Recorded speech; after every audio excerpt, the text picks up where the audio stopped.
Lineup for Braves Country by DM McGee, 2024. A is for Aaron, the Hammer and Hank, the real home run king. Take that to the bank. B is for Bobby.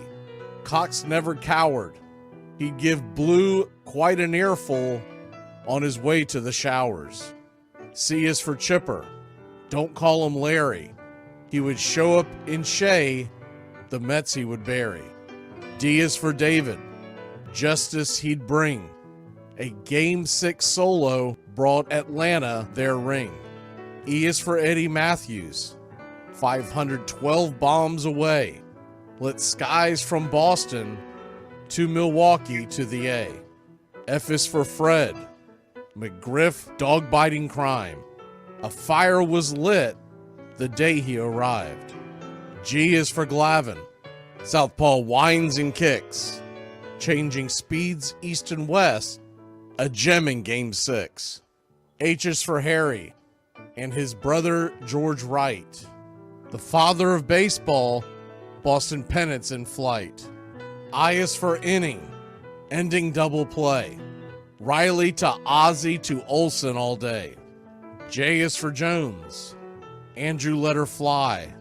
And his gloves in center is where singles would die. K is for strikeouts. A plenty from Strider. The quads in the stash, getting swings from that slider. L is for Lopez. Javi to B-Mac. Travis and Smurf, we've been lucky to see that. M is for Mad Dog. He won 355. Could swat flies with the changeup and still bust you inside. N is for Necro. He got to the hall by bending and knuckling and floating that ball. O is for Otis. Old Nixon could fly. The catch at the wall baffled our eyes. P still for Peterson. We were all rockin' pearls. With Eddie and Jorge, we were out of this world. Q is a quandary for why Dale is not in. Murphy MVPs again and again. R is for ranking. The top pitchers lore. Remember Kid Nichols, 107 WAR. S is for Smoltzy. The big three in the hall. When the game's on the line, you give John the ball. T is for Tyler. Matzik and the gift of 2021, the entire night shift. U is for Chavez, but we say Uncle Jesse. The frames, the release, kept the batters guessing. V is Van Weeren. Skip Carey 2. Don Ernie Joe, the tales from the booth. W is Warren. Spawn Johnny Sane. They'd ride him in Boston and then pray for rain. X is Mazzoni. Yeah, X marked the spot. Leo rocked next to Bobby, and his pitchers stayed hot. Why it makes us feel young, the game's main appeal. Chopping through the battery, there's no better feel. Z is for Zip Boom Bam, Ramalama Ding Dong. Throughout the summer, we sing that song. From AJ to eyeglasses and a hell of a pen. Mad Max, Uncle Charlie, win after win. A cannon from short, and RC you later. Acuna Matata, there is no one greater. Though you can't fit them all when you just A to Z. Think of your favorites in the rafters we see. I started with 3, then 10, 25. 47, 31, and of course 29. Let's not forget 21, 41, 35. The Great 44, or 755. And old number 6, who led his great teams. The pennants were flying. It felt like a dream. From Boston to Milwaukee to Atlanta's TBS, a family, a tradition, Braves Country's the best. Lineup for Braves Country by D.M. Magee, 2024.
Like me, you can't smoke like me.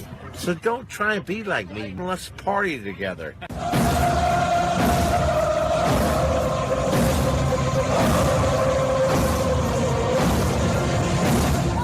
There's something kind of about a kid that's never played baseball.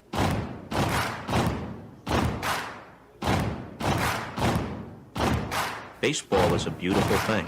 It's more beautiful in an old park that's asymmetrical and quirky. But even in a dome with artificial turf, it's beautiful.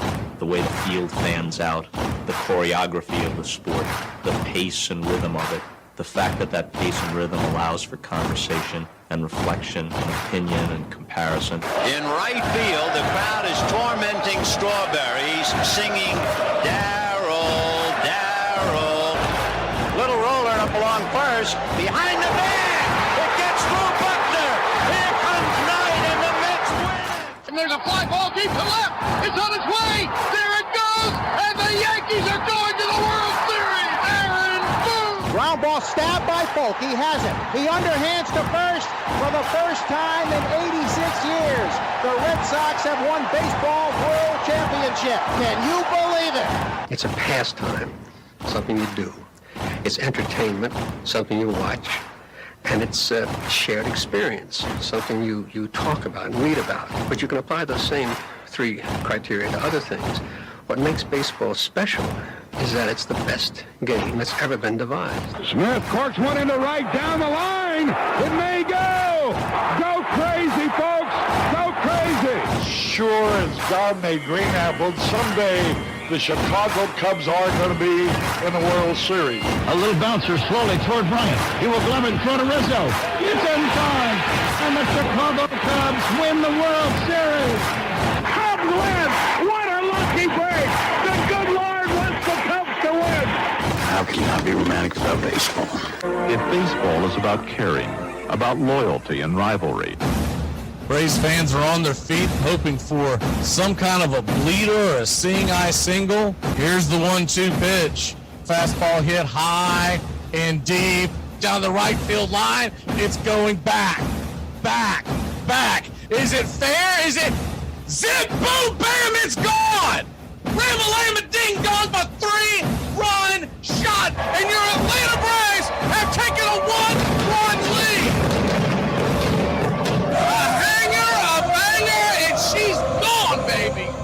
There's a very peaceful thing. It was created and played in pastures and meadows. There's grass, there's outdoors, there's everything that people thought was American and feel about America. You get in a ballpark, and it's the wonder of walking through that dark tunnel and seeing a huge open space where men play the little boy's game.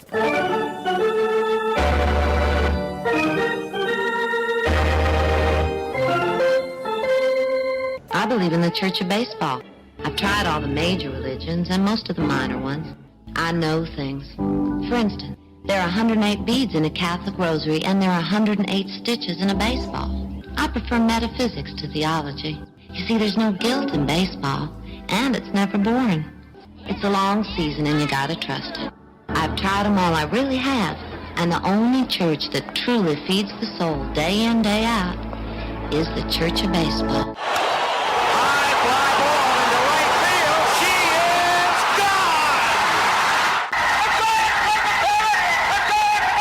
Swung line drive left field. 1 run is in. Here comes Breen. Here's the throw to the plate. He is safe. You're in Braves country. If there's a bigger thing going on right now, I don't know what it is. We're down to 1 strike here. Gurriel, the last hope for the Houston Astros. Here's the 0-2 pitch. Swung on, bounced over to Dansby. Dansby fires it over to first, and here comes the dog pile. Fire the cannons in the battery. Do the chop all throughout Braves country. Pop that top. Your Atlanta Braves have won it all.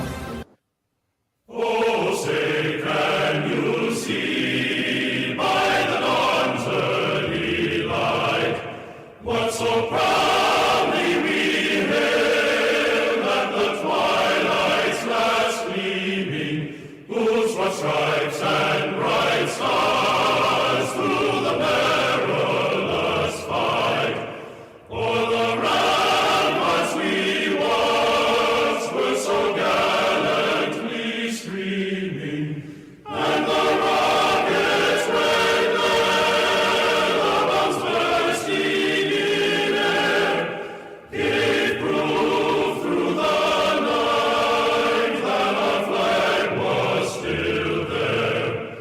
Oh, say does that star-spangled banner yet wave o'er the land of the free and the home of the brave? Play ball!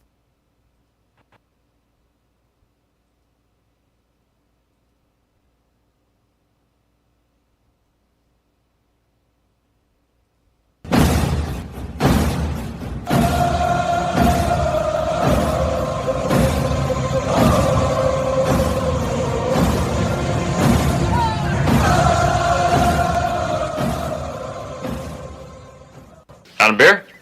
7 o'clock in the morning. Scotch? Hey, howdy, hi, and how the hell are you? Pull up an armchair, girls and boys, and join us for Braves Country Baseball. You're listening live, and the scene is Great American Small Park in Cincinnati, Ohio, where we're set to bring you pitch-by-pitch, play-by-play of your Atlanta Braves. Hi, I'm Mac Magee. Here are your starting lineups for today's action. Leading off and patrolling center field for your Atlanta Braves, it's Michael Harris II.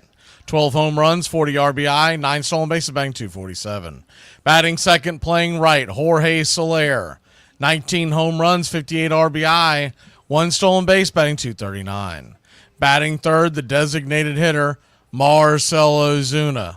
37 home runs, 98 RBI, batting .303. Batting cleanup and playing first, Matt Olson. 26 home runs, 89 RBI, batting .239. Ramon Laureano is in left field and batting fifth. 8 home runs, 26 RBI, batting .254. Whit Merrifield is batting sixth and playing second. 4 home runs, 15 RBI, 16 stolen bases, batting .221. Sean Murphy is behind home plate, batting seventh. 9 home runs, 23 RBI, batting .205. And Orlando Arcia is batting eighth, playing short. 16 home runs, 45 RBI, 2 stolen bases, batting .220.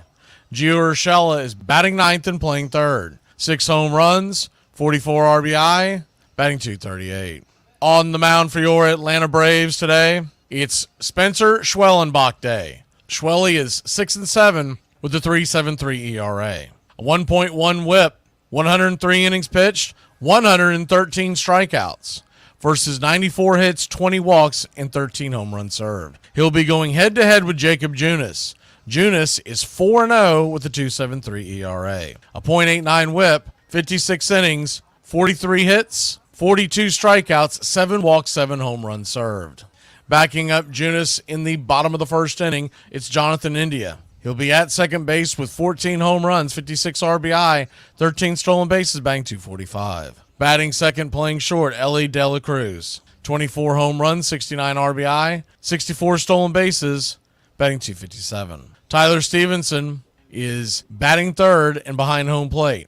18 home runs, 59 RBI, 1 stolen base, batting .262.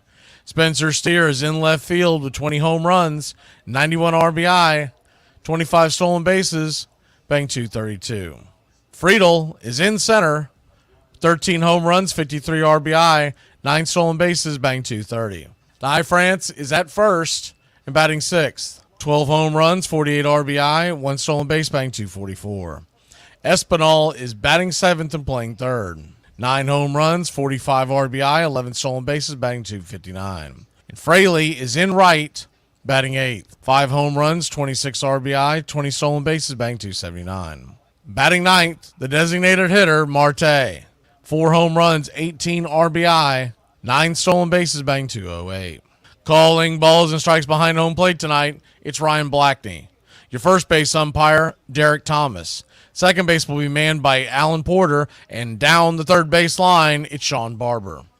Game time temperatures tonight will be around 86 degrees here at the Great American Small Park. First pitch, 6:40. Your Atlanta Braves come in just 11 games over 500, 39-37 on the road. Cincinnati Reds, 4 games under 500, 37-39 at home. Your Atlanta Braves are minus 135 on the money line. The over-under is 8.5. We'd like to thank all the Country Club members for helping support the channel. Please become a Country Club member today. And if you haven't already, smash that like and subscribe to Braves Country Radio. Well, it's about that time. Grab you a cold one. Find you an armchair. It's Braves Redlegs, Game 2 of a 3-game set. Braves look to tie up the series to set up a season-ending and series clincher tomorrow at 1:10 p.m. with Chris Sale on the mound. Jacob Junis having a bit of a revival as he has bounced around the league, but off to a good start this year. Your Atlanta Braves have seen him a few times. Not many have fared that well.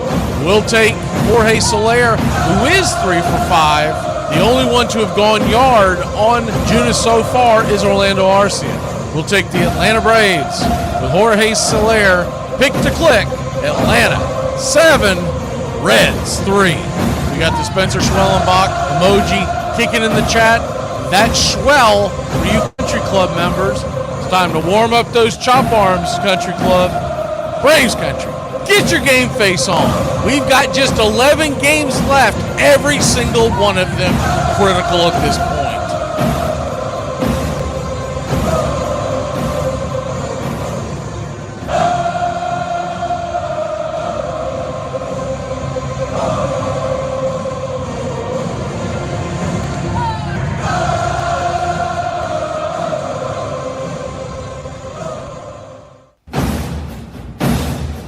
Get this bus moving. Stop. Come back. Too late. Roll call! Yeah, roll call! You're in Braves country.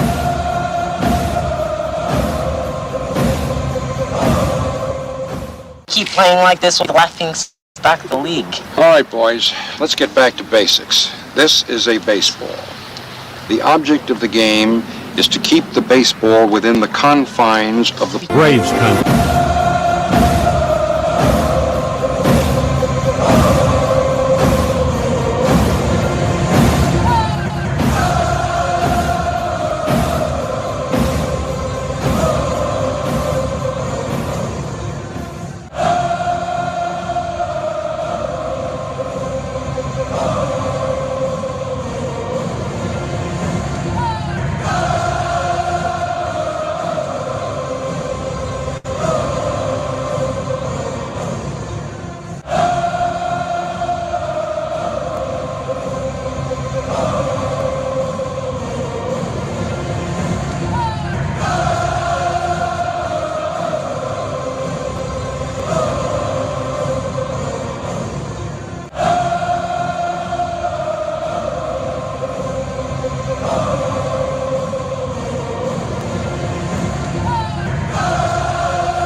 Good evening, Braves country.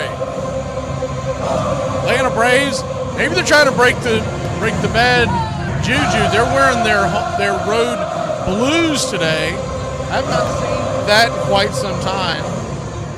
So they're wearing their road blues with the silver pants.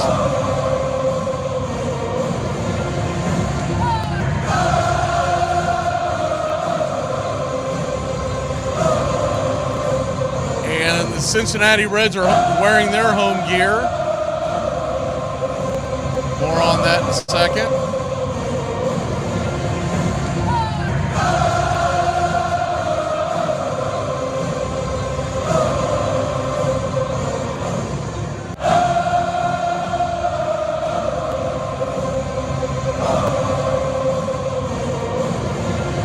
Michael Harris II will be leading off. We'll get to roll call here in 1 second.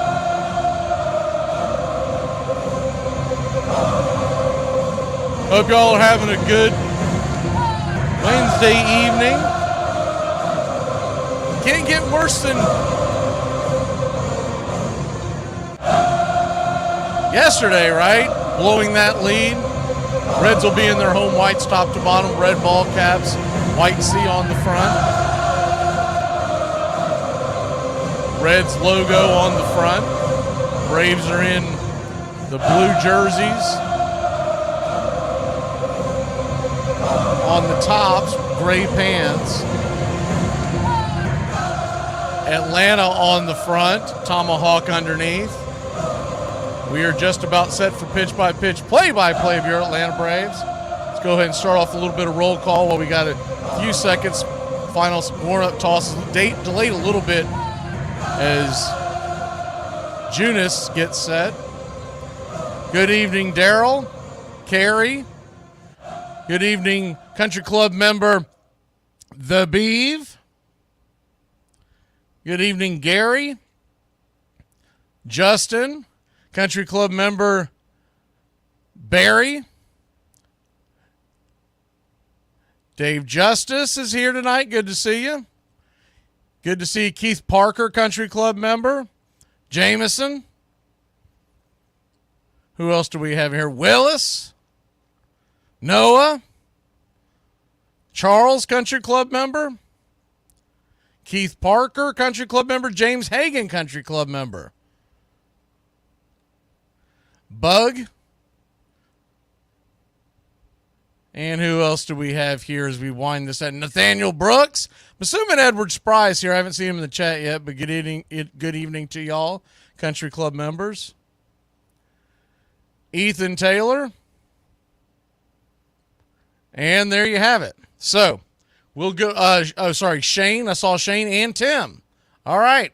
So we're just about set for pitch by pitch, play by play. Yes, sir. It is baseball time in Braves country. First pitch swinging. Michael Harris does Michael Harris things. Ground out to first. 1 away. He just does not have the patience to be a leadoff hitter. But it's just one of those things you're having to deal with this year because they don't really have a true leadoff hitter with all the injuries. Jorge Soler stands in. Righty-righty matchup. First pitch on the way. He's taken because of the first pitch swinging by Michael Harris. It's 0-1. The 0-1 righty-righty matchup. The pitch right there at the knees, 0-2. Harris really paints Soler and Ozuna in a corner when he swings at that first pitch like that. The 0-2. Caught looking, strike 3. 2 away. So 4 pitches, 2 outs for Junis.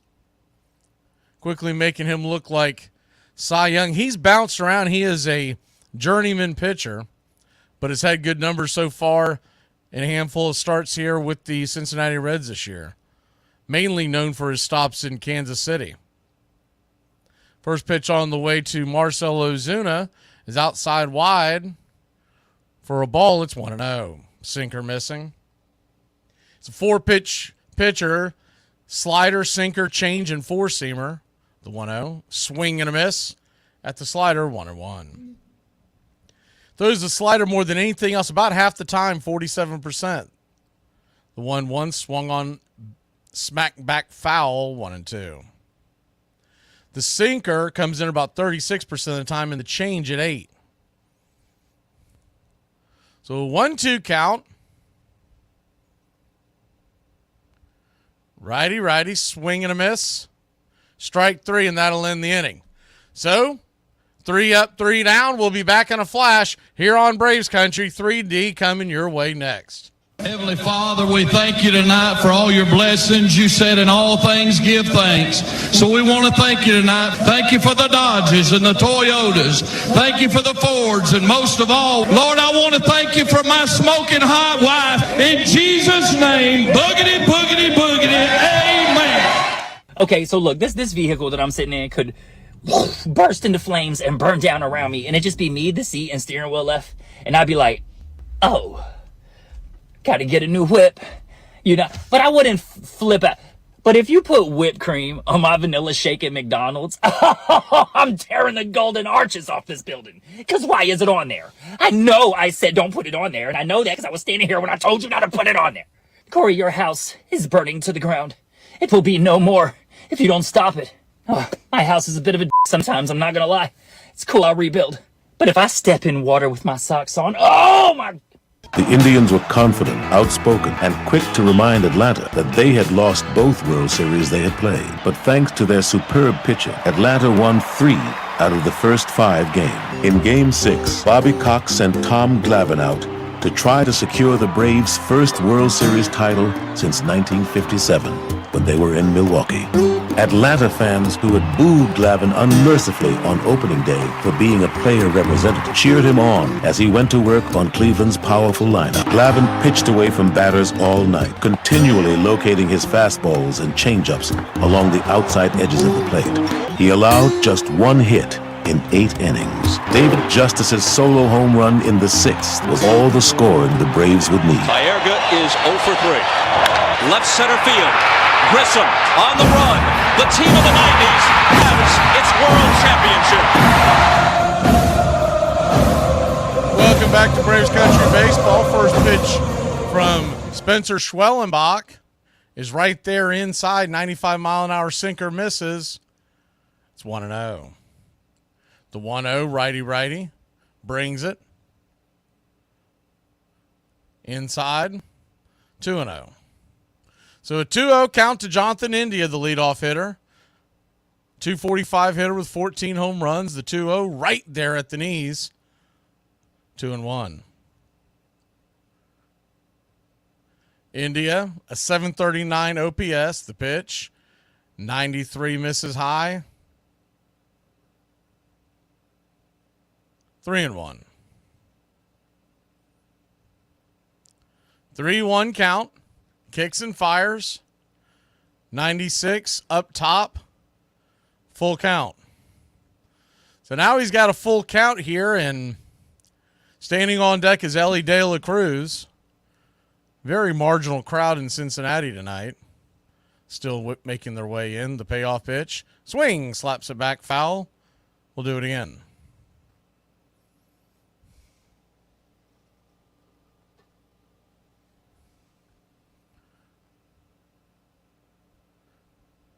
Braves nothing, Reds nothing. Bottom of the first inning. The payoff, swing, pops that back, foul. Full count to Jonathan India. This will be the 8th pitch of the night. Schwellenbach comes set. The pitch. Swing. Pops that up. Will it stay in play? Drifting over into shallow right field is Big Matt Olson. He'll make the catch. One away. Braves will go left to right in the outfield. Ramon, Michael, and Jorge. Then you got Gio, Arcia, Witt, and Olson. Your standard infield, and Murph behind the plate nowadays. Hoping to have Ozzie Albies back on Friday in Miami. First pitch on the way to De La Cruz is outside wide for a ball. It's 1-0. You got to figure runs are going to come in a premium early on against the Red starter Jacob Junis. The 1-0 is swatted foul down the line, just foul. If it's fair, it's probably gone. 1-1.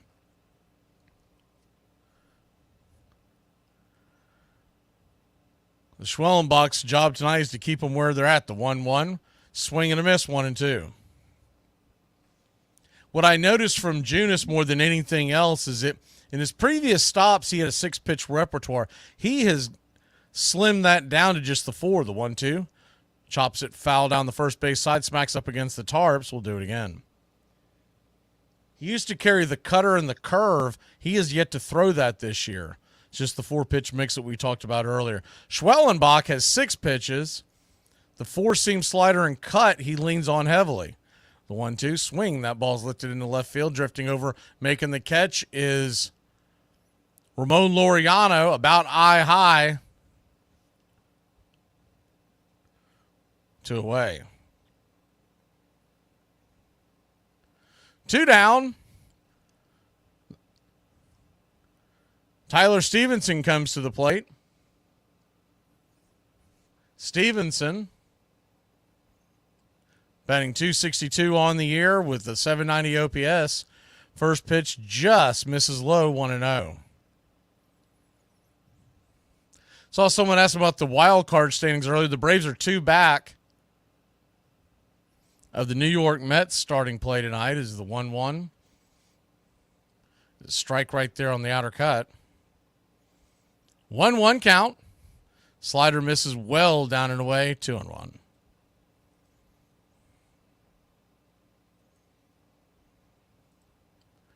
The 2-1 from Schwell. Another sinker missing. 97 well below the knees. 3-1. Earlier today, the Diamondbacks took care of the Rockies, so we're 2.5 back of Arizona. The 3-1 outside wide. Did he go around? He did not. Ball 4, and Schwellenbach gives a free pass here in the first inning.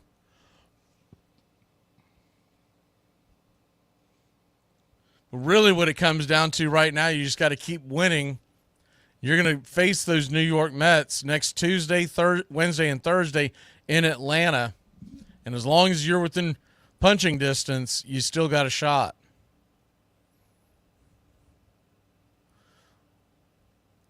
The Mets will take on the Nationals here shortly. First pitch on the way to Steer is up top for a strike. It's on 1.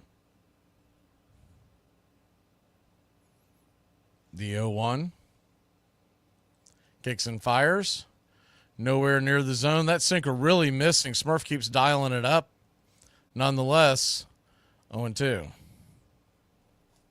Or 1-1, excuse me. 1-1 count. Another pitch in the dirt.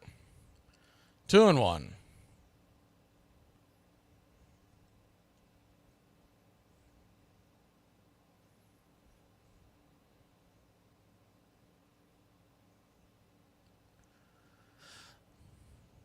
The 2-1 pitch, 96-mile-an-hour fastball, swung on and swatted back foul.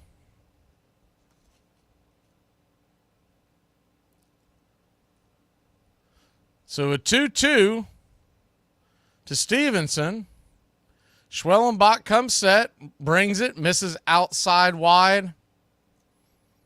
Full count.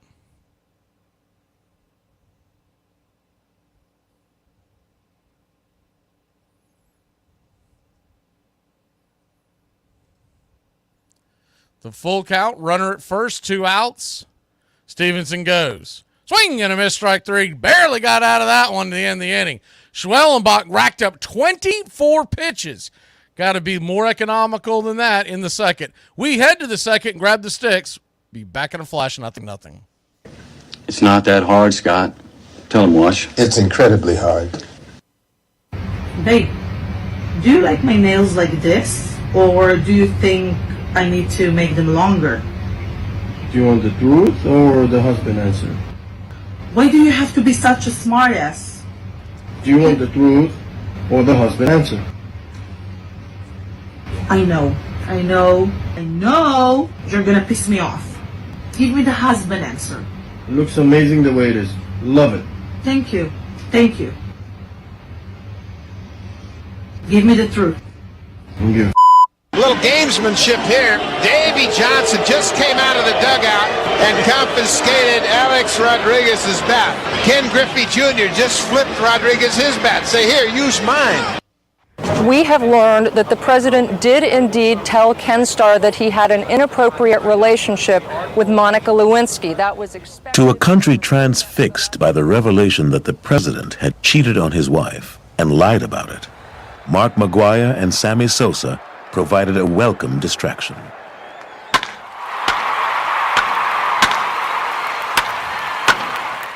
In baseball, it's not always true what Mae West said when she said, too much of a good thing is wonderful. Steve Wilstein, a reporter covering McGuire for the Associated Press, broke a story that cast doubt on the legitimacy of the home run chase. You know, I was standing by McGuire's locker in St. Louis, waiting for him to come out of the shower. And there were about a dozen or more reporters there. And these are open stalls. And on his top shelf, he's got a picture of his son. And there's also this bottle of something I didn't know. And I wrote down the name of it, and I just, in my notes, spelled out androstenedione.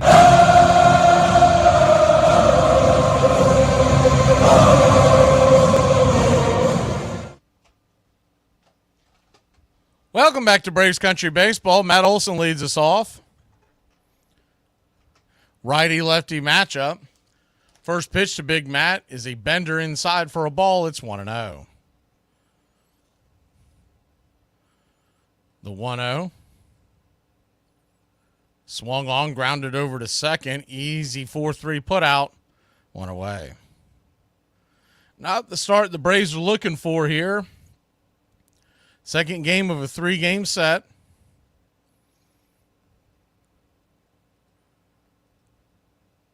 That'll bring Ramon Laureano to the plate. Laureano batting fifth, playing left tonight. First pitch on the way. It's right there inside for a strike. It's 0-1.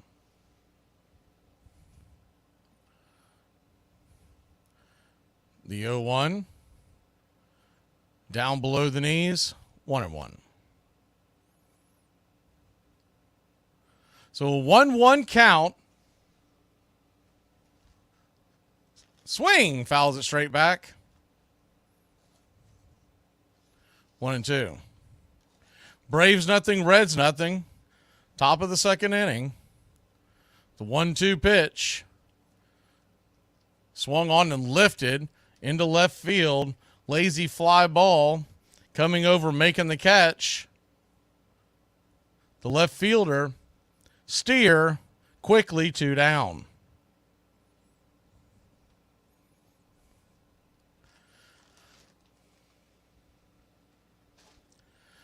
Two away. That'll bring Whit Merrifield to the plate.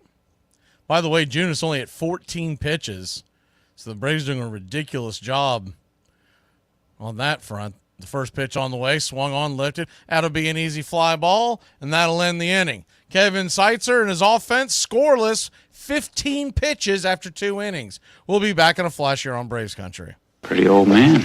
Yeah, I'm 30 years older than you are. Had my back broke once and my hip twice. And on my worst day, I could beat the hell out of you. I don't think so. You will.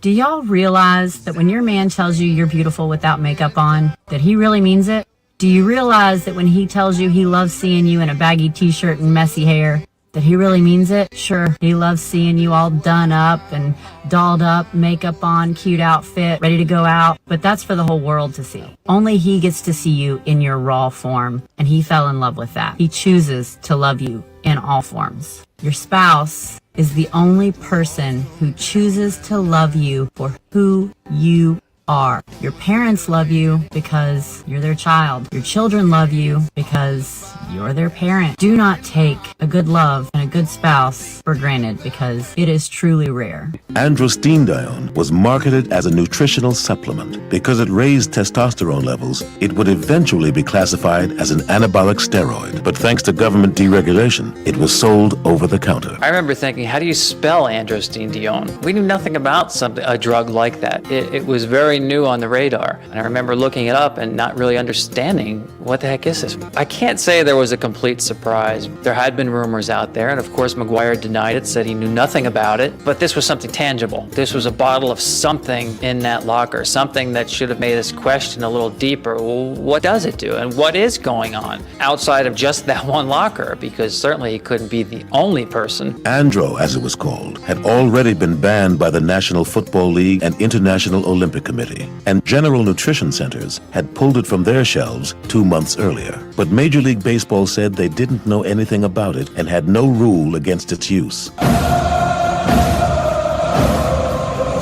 Welcome back to Braves Country Baseball. First pitch on the way. Outside wide for a ball. It's 1-0. Righty-lefty matchup. Friedel the batter. Pitch sliced foul down the line. 1-1.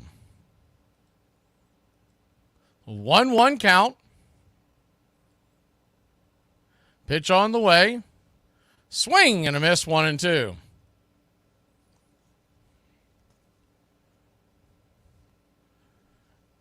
Schwellenbach, his 28th pitch of the night, almost twice what his counterpart is at, as we're just beginning the second inning. The 1-2, down and in, 2-2. 2-2 count here, bottom of the second inning. Nobody on, nobody out. Friedel, 230 batter with 13 home runs. Pitch in the dirt, nowhere near the zone. Splitter misses, 3-2. So a full count.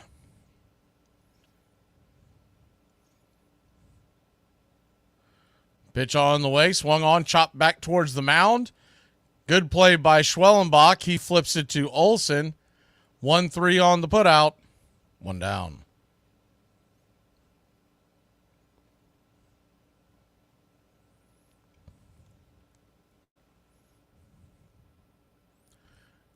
Pretty good play by Schwellenbach. He had to have cat-like reflexes on that one.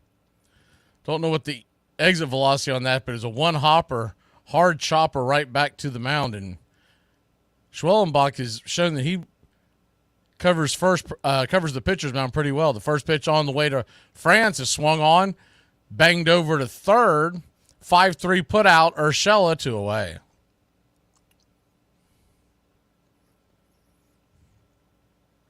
Schwellenbach could desperately use a quick inning here. So he racked up 24 pitches in the first inning. He's at 7 with 2 outs here.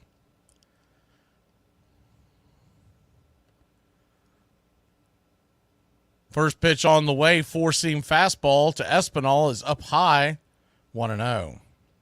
Espinal, tonight playing third. Last night he was the DH. Him and Marte have flip-flopped tonight. 1-0, right there for a strike, 1-1. 1-1 count. 88. Looked like it grabbed the outer edge, but did not get the call. Home plate umpire Ryan Blackney pinching him a little bit, 2-1. The 2-1. Swing, pops it up. Got underneath it. Merrifield's waving off Soler before he breaks an ankle. He'll make the catch, and that'll end the inning. 3 up, 3 down. Murphy, Arcia, Urshela coming to the plate. Stephanie, I'm at the mall and I see your boyfriend walking around with some fat. Jess, what do you mean? I'm with my boyfriend right now. Something happened to this guy that has never happened again in Major League Baseball history. Danny Goodwin was initially drafted first overall by the Chicago White Sox in the 1971 Major League Baseball draft. Instead of signing with the White Sox, he decided to attend Southern University and A&M in Baton Rouge. Shortly after college, the Angels selected him with the number 1 overall pick in the 1975 Major League Baseball draft, and this time he signed for a Major League record of $150,000. He is the only person drafted with the first overall pick in the Major League Baseball draft twice. In 1979, he would have his best season, batting .289 with 5 home runs and 27 RBIs, all career highs. After his playing days, he served as the Atlanta Braves Director of Community Relations. This portion of the show is being brought to you by Ed's Almost Good Beer. Remember, Ed's Almost Good Beer was brewed in God's country when God wasn't looking. I don't think he was just taking Andro. I think Andro was one of many drugs that he was probably taking for a long period of time. And just a couple weeks earlier, Randy Barnes, the gold medalist shot putter for the United States, was banned for life for using androstenedione. And here was McGuire being praised as the hero of the country, using the exact same thing. The idea was shoot the messenger. There was certainly not an embracing of the issue that we have a problem and we need to solve this problem. There was no sense in baseball that this is just the tip of the iceberg. We need to look further to see who else is using performance-enhancing drugs. If anything, it was more bury our heads in the sand, maybe it'll go away. A columnist for the Boston Globe insisted, there's nothing sold in drugstores that can help you hit a home run in the big leagues. Andro, he wrote, was not that different from aspirin, prime rib, coffee, or Wheaties, and McGuire was just the victim of an unfair tabloid-driven controversy. Welcome back to Braves Country Baseball. Sean Murphy, the batter. Righty-righty matchup. First pitch on the way to Junis. Drops in for a strike at the knees. It's 0-1. Sean Murphy from Peekskill, New York. Drafted by the A's in 2016. The 0-1, good take. Kind of halfway offered it, but no way he went. 1-1. He was drafted by the A's in the 3rd round out of Wright State. The 1-1, chopped foul down towards third base. Near the camera well of the Braves dugout. 1-2. Looks like one of the cameramen made a barehanded catch. Well, not really. It kind of ricocheted a couple times. But he did catch it without letting it hit the ground. 1-2 count. Sean Murphy batting .143 over his last 7 games. A $136 over his last 15. The 1-2. Outside wide. Do it again. In that span, just 7 RBIs. More alarming, his OPS. Barely over 500. The 2-2. Swing and a miss. Strike 3. Murphy down on strikes once again. 1 away. 1 down. And that'll bring Orlando Arcia to the plate. He's batting .180 over his last 2 weeks. An OPS of .535. 16 home runs. First pitch on the way. Chops it over to third. That'll be an easy 5-3 putout with Arcia's speed. Jogging lightly down the track. 2 away. I guess the good news is this game might take about an hour. Braves are swinging at everything. You'd think this was a getaway day. They are doing nothing to work any count.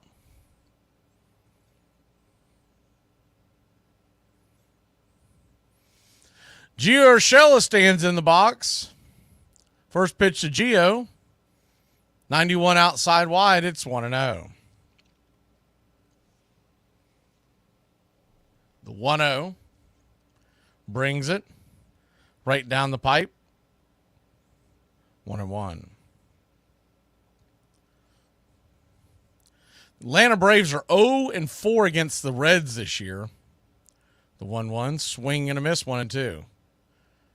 1-2 versus the White Sox, and 5-8 against the Nationals. So they're 6-14 against three of the worst teams on the planet. The 1-2. In the dirt, 2-2. 2-2 count. Haven't seen any update on what Ozzie did last night, but we are continuing to check. The 2-2. Swung on, lifted into right field. Lazy fly ball. That'll end the inning. Junis, 26 pitches in. Through 3. He is on pace for a record low number of pitches this year. This sucks, and it's horse, but I'm too polite to say anything because I'm a class act.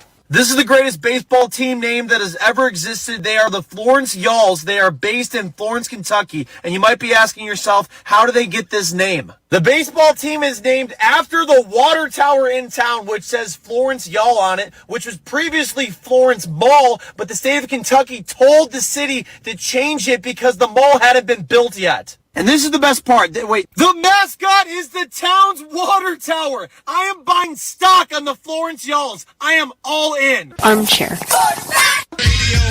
It's not whether you win or lose. It's like the team that wins is the one that has the most fun. You know, that crap like that. You know, all this stuff that's contaminated America where they give every kid a trophy and they don't keep scoring Little League anymore. Armchair. We went in the lobby there, went up to the desk and said, "What room is the babe in?" And the clerk told him. So what a different time it was. So we went to the elevator, went up the elevator to the floor, went to the door. The door was open by one of the largest men I've ever seen in my life. He was the color of mahogany. And Uncle Rolf said, "Is the babe here?" And this man turned over his shoulder and said, "Babe, there's some people out here to see you." Then I realized who it was that had opened the door. It was Gehrig. And I was amazed at Gehrig. And Gehrig stepped back, and Babe Ruth came out. He had a big cigar in one hand and a drink in the other. And he said, "Hello." I said, "Babe, these boys have come up to see you. They're great fans of yours." He said, "Well, I'm glad to hear it, and I'm glad to see you boys." And he put his hand out, and my little 9-year-old cousin shook his hand, and I shook his hand, and he said, "I've been so glad to see you," and shut the door and went back in. And that's my Babe Ruth story.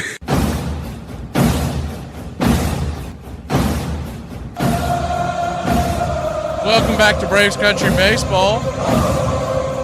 Four-seam fastball starts it off to Jake Fraley, down and away for a ball. It's 1-0. The 1-0, kicks and fires. Swing and a miss, pulled the string on that one, 1-1. If you're listening to us on radio or elsewhere, jump on into YouTube, youtube.com/Braves Country. The 1-1, swung on, pops it up, high in the sky. Bends over the third base dugout, 1-2. You're looking for Braves Country Radio. We're here pitch-by-pitch, play-by-play of your Atlanta Braves all year long. We now have a 3D video that's playing the game, so you can follow along like that. It's right behind home plate. The 1-2 count in the dirt, 2-2. Fraley had to jump out of the way.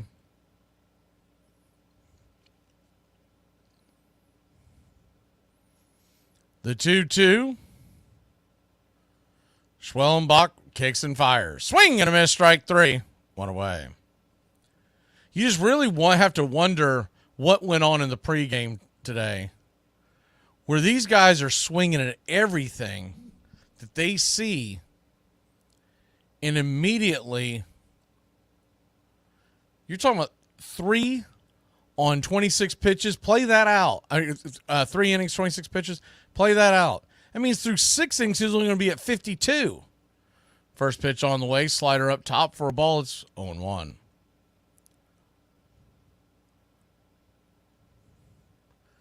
The 0-1. Swung on, chops it back to the mound. Schwellenbach's got it, flips it to first. Bit of a wide throw, but Olsen was able to adjust and catch it in foul territory, 2 down. So you play that out again. If my math is right, that's a 9-inning game at just 78 pitches. You're not getting him out of the game.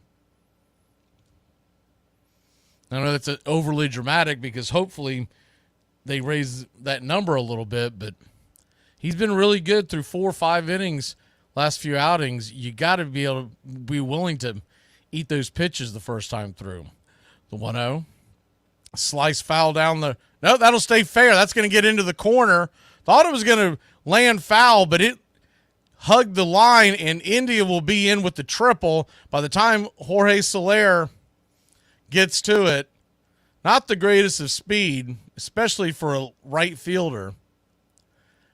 He had a hard time playing the carom, and by the time he got in, India was easily standing at third.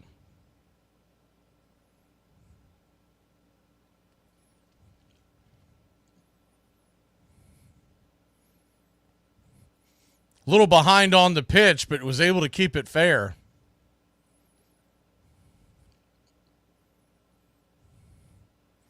So runner at third, 2 outs. Ellie De La Cruz, first pitch swinging, slams it down the first base side, but foul.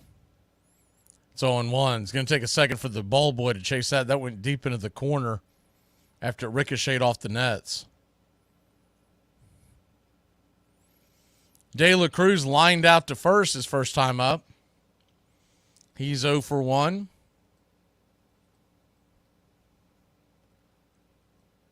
The 0-1. Swing, slaps it hard right at Urshela. Gio flips it to first. Right place, right time. They had the right-handed, or I should say the left-handed shift on the right side. He was the only one in that area. An atom ball to end the inning.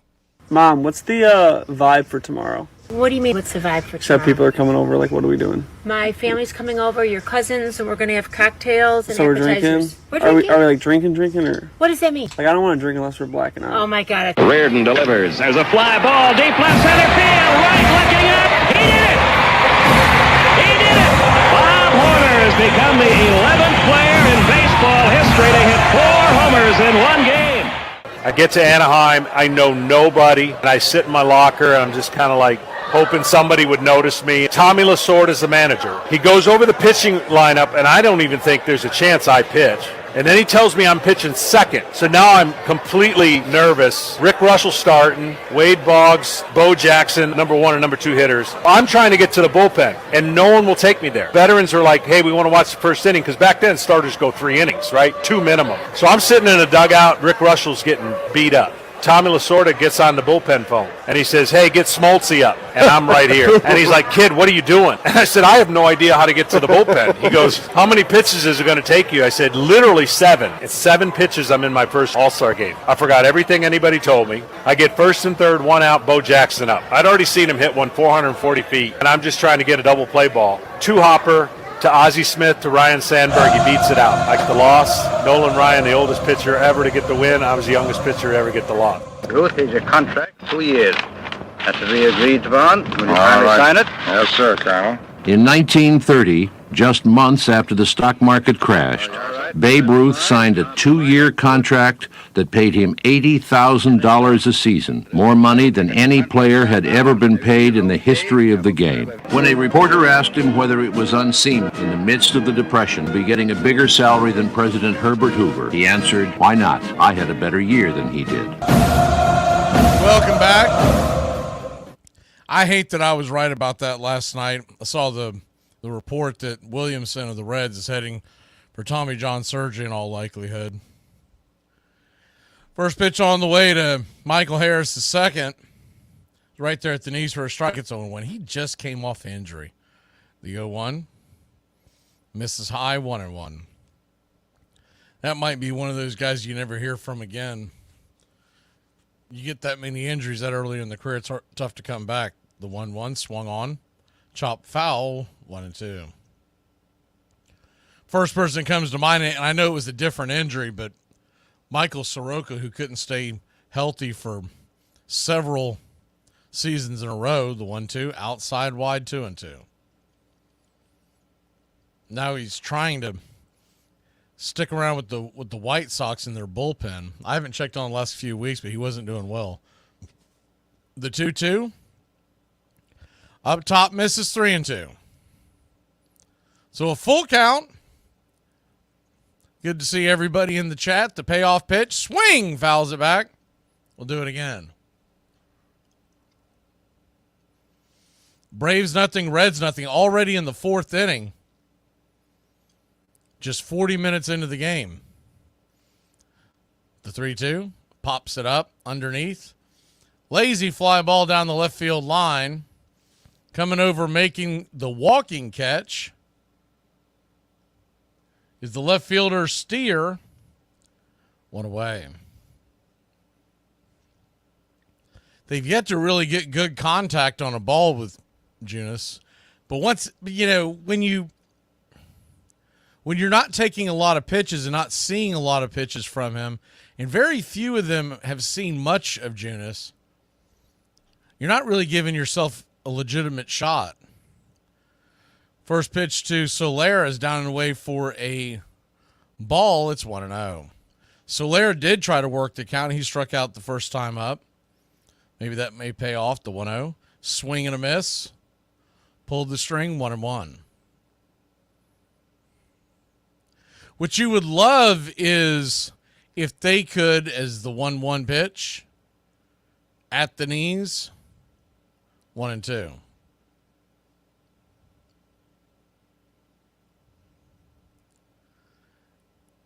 What you would love is to get into that Reds bullpen as the 1-2, outside wide 2-2, because they used so much of the bullpen last night because of the injury to Williamson. You could really put a dent into the Reds bullpen, and then once again that could pay dividends tomorrow. The 2-2 swing, pops it back foul.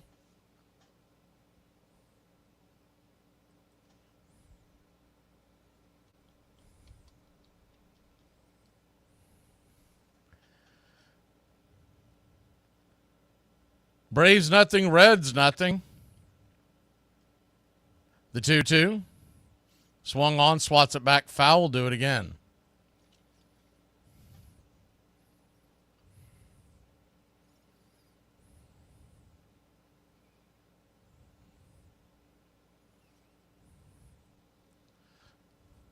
Infield is playing pretty straight away and back to Soler, the 2-2 pitch.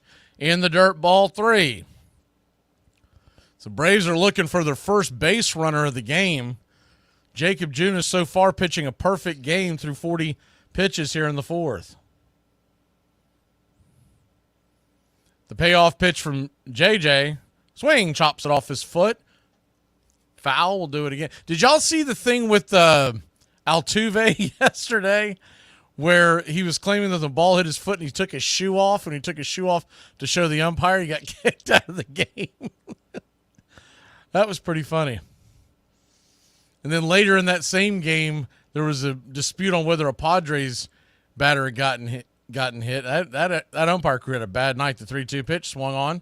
That'll be chopped over a third. Easy 5-3 put out. 2 away.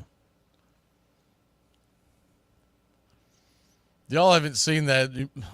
I'm sure it'll be everywhere later on tonight, early tomorrow, whatever.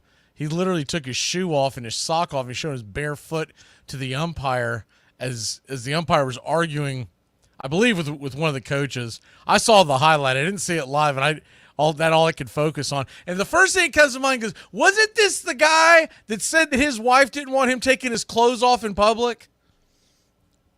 First pitch on the way is outside wide to Ozuna. It's 1-0. Remember that whole thing with this cheating scandal? 1-0, slapped over towards. That's going to get down where the green grass grows. Into left center field. Ball's going to smack up against the wall. And the Big Zoo gets a 2-out double. Maybe wakes this Braves offense up. I swear it feels like they're kind of going through the motions. You can definitely pin that on the leadership. You've got 11 days left in the season. You got to get up on your pedestal there, Snitty, and say something to this team before the game starts today to really light a fuse. If not, then it's just kind of showing me that he's lackadaisical about whether they win or not, too. First pitch on the way to Olsen is inside for a ball. It's 1-0. But, yeah, you remember that whole thing with with Altuve and him telling everybody is the 1-0 swing. That ball's lifted into center field. That's going to get down for a base hit. The ball is fumbled and bumbled, and here comes Ozuna around to score. That's probably the only reason why he scored, because I'm sure Tui was slamming on the brakes with 2 outs. I'd like to see the replay on that.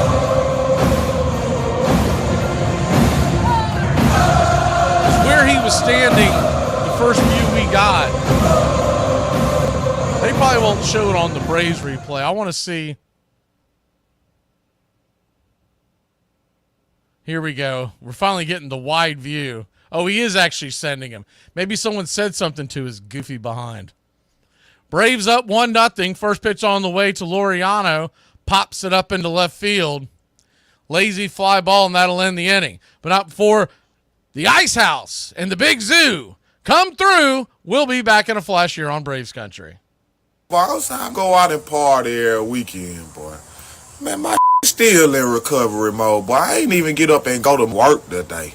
You feel me, boy? For real, oh God. Real, boy, I already did get home to 9 o'clock Sunday damn morning. Probably fell out, slept for about a couple hours till my phone started ringing. My baby mama calling. I'm like, God, I just went to sleep. You don't get your big tartar sauce smelling on my phone.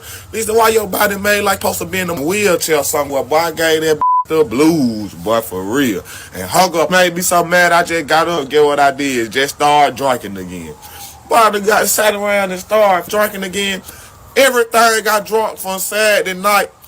All this came back, boy. Say, boy, I woke up this morning, boy, I looked up, boy, that my body said, boy, you ain't finna do today. Here are the ground rules. You can punch me, kick me, pull my hair. I am A-OK being stabbed. Biting and scratching are on the table. You can use fire. These are the ground rules? Is there anything off limits? Damn, man. You got something really sick you want to do, huh? Oh, you little pervert. All right, I like it. First start was pretty cool. Grew up a huge Reds fan. Sure enough, I got my first start in Cincinnati. Well, a child shall lead them. Greg Maddox was 20 in April. One of the coolest things in that game was Pete Rose was player manager back then. And that was one of the guys I idolized as a kid. And he put himself into pitch hit against me in the 8th inning. He hit a one-hop missile.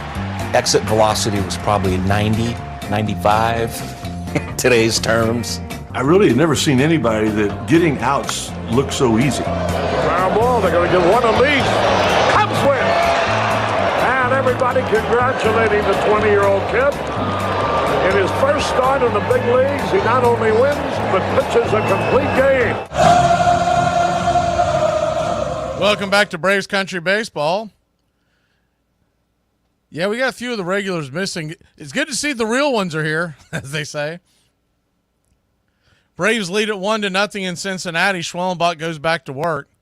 First pitch on the way is outside wide. Slider misses. It's 1-0. Tyler Stevenson walked his first time up. Number 3 hitter in the lineup. Takes the 1-0 pitch down and away, 2-0. 18 home runs, 59 RBI. It's not very often these days you see a catcher batting third in a lineup. The 2-0, check swing misses, 2-1.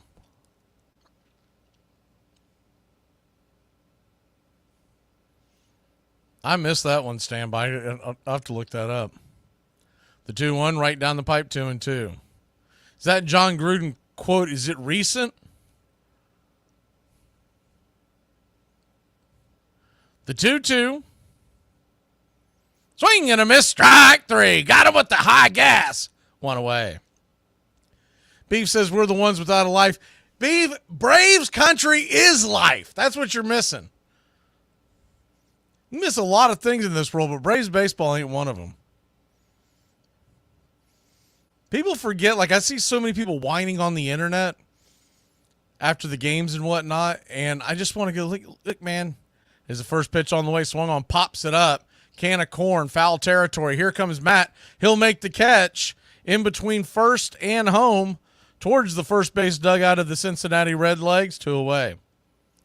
But the first thing that jumps out to me is you've got 11 games. You got 11 of these games left. And whether we make the playoffs or not, who the hell knows? But after that, you're going to sit there and stare out the window and wait for spring for the next, 5 months? I see so many people that are saying, I give up. I can't watch them anymore. I'm like, what are you doing, man? First pitch on the way is a curveball right there at the knees. It's 0-1. It really makes you wonder if they ever were a real fan, because you stick with the team through thick and thin, or at least that's the way I've always been. The 0-1, swung on, chopped foul, 0-2. Especially with the baseball team, because I believe your baseball team becomes a part of your life because it's every day throughout the summer. If you have a bad football team, it's really easy to come up with something to do on a Sunday, right? You're like, The 0-2, swing, chops it foul, we'll do it again. Or on a Saturday, whether it's college or pro. But when you're talking about just giving up on your baseball team, it's a head scratcher. The 0-2 pitch, Schwellenbach at 55, by the way, so he's gotten that number down. Fouls it back, we'll do it again. It's like the knuckleheads will tell you when you ask them who their favorite team is and they start naming players, and you're like, oh, man, don't be that guy. I saw a video the other day, and I'm not a Cowboys fan, but there was a Cowboys fan. It's one of my favorite videos I've ever seen of a fan, where the wife is like dragging him into a store after the Cowboys got beat by the Saints. The 0-2 down and in, 1-2. And he is, you could tell this wasn't an actor, man. This guy lives the cowboy life, and he was irritated that he's being asked to go into the store because I guess they live in the New Orleans area. The 1-2, swing, that ball's hammered into right field. That's down for a base hit. And it's a 2-out single for the Redlegs. Here in the bottom of the fourth, Braves lead it 1-0.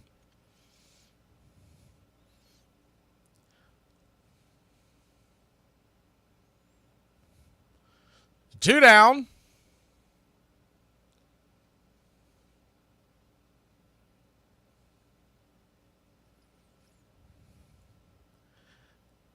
Righty-righty matchup. 1 on, 2 out. The first pitch, 96 right down the pipe to the right-handed bat of Ty France. It's 0-1. France grounded out his first time out to second base. The 0-1. Slider misses, 1-1.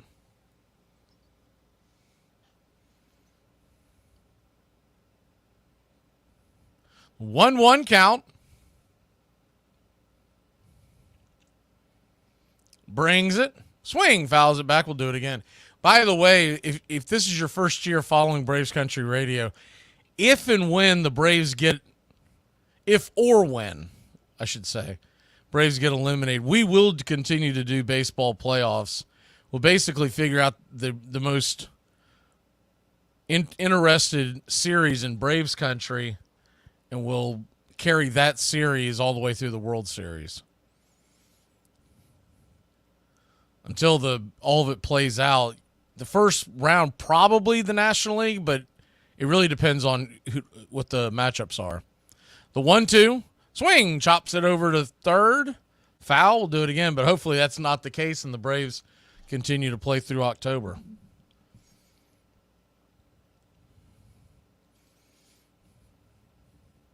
But last year we ended up, after the Braves got knocked out, we ended up doing the American League Championship Series and then the World Series, mainly because Houston and the Rangers was just a more compelling series than the other one. The 1-2, swing and a miss, strike 3. Got him with the four-seam gas, and that'll end the inning. So the Braves take a 1-0 lead to the fifth. Let's tack on some runs, Braves country, here in Cincinnati. Hello, I'm Charles Daniels. For years, we've been taking you to villages like this and showing you the heartbreak of families whose only mistake was being born poor. They need your help. And for only $2.99 a month, you can provide the Country Club for Braves Country Radio. Ask for more. Sorry? Ask for more money. Why are you starting so low? Don't get greedy. Ask for $2.99. As you can see, these villagers are desperate for your help, so don't hesitate. Dial the number and send over $2.99 a month. That's all we need. Start higher. I know, right? $2.99 a month. May not sound like a lot, but it can mean so much to Braves Country Radio. It's not even a round number. I'm just saying, why not start at $2.99? That's all these people need to survive. And they'd be so lucky and appreciative to get it. So for the price of a cup of coffee. You talk about all they need to send is the bare minimum to keep us alive. How you gonna save our lives with only 39 cents? Because I'm trying to do the math in my head, but I just can't see it. $2.99. This is plenty. He keeps saying $2.99.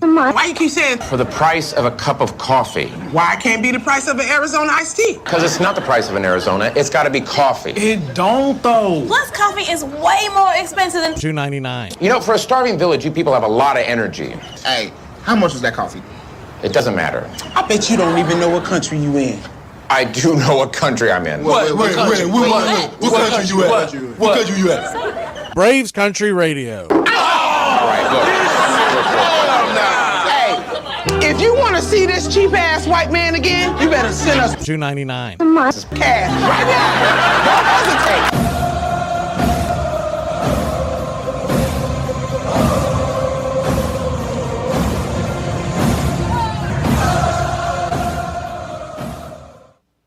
Welcome back to Braves Country Baseball. First pitch on the way. To Whit Merrifield is a bender on the very edge of the zone for a strike. It's 0-1. The 0-1, righty. Tries that slider again. This time it misses 1-1. Merrifield lined out to second his first time up. The 1-1. Swing and a miss, 1-2.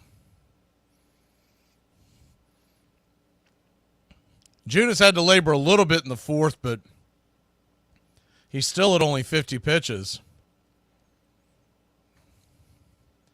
The 1-2 to Merrifield. Junis comes set, brings it. Swing, lifts it down the right field line, foul. I don't ever expect Atlanta to go to the 640 because I know they'll claim that there's too much traffic in Atlantic Center. But can we get a 7:05, a 7:10 start? I mean, the waiting of the 7:20 thing is ridiculous. Another 1-2 fouled into the stands. We'll do it again, 1-2. Talked about this in the past, and when we used to do the CBS radio show. The idea to get kids involved in your sport is the 1-2 swing. That time he came with the heat and fouls it back. We'll do it again. It's really difficult for people to get their young kids into a baseball game at 7:20 Eastern, knowing that they're not going to make it past the fifth inning. The 1-2 caught, looking strike three, got him with the sinker on the outer edge, one away.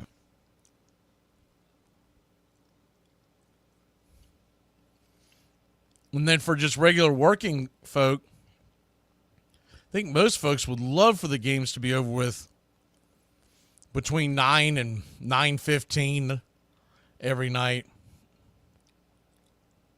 You're asking someone to follow a team 162 times a year. As the first pitch to Sean Murphy is right there at the knees for a strike. It's 0-1. I have a hard time believing you can't do the 640 because is the 0-1 swung on, chop foul, 0-2. The Philadelphia Phillies play their home games at 6:40. And if they don't have traffic, who does? The New York Mets play their games at home at 7:10. Yankees 7:05. The 0-2, outside wide 1-2.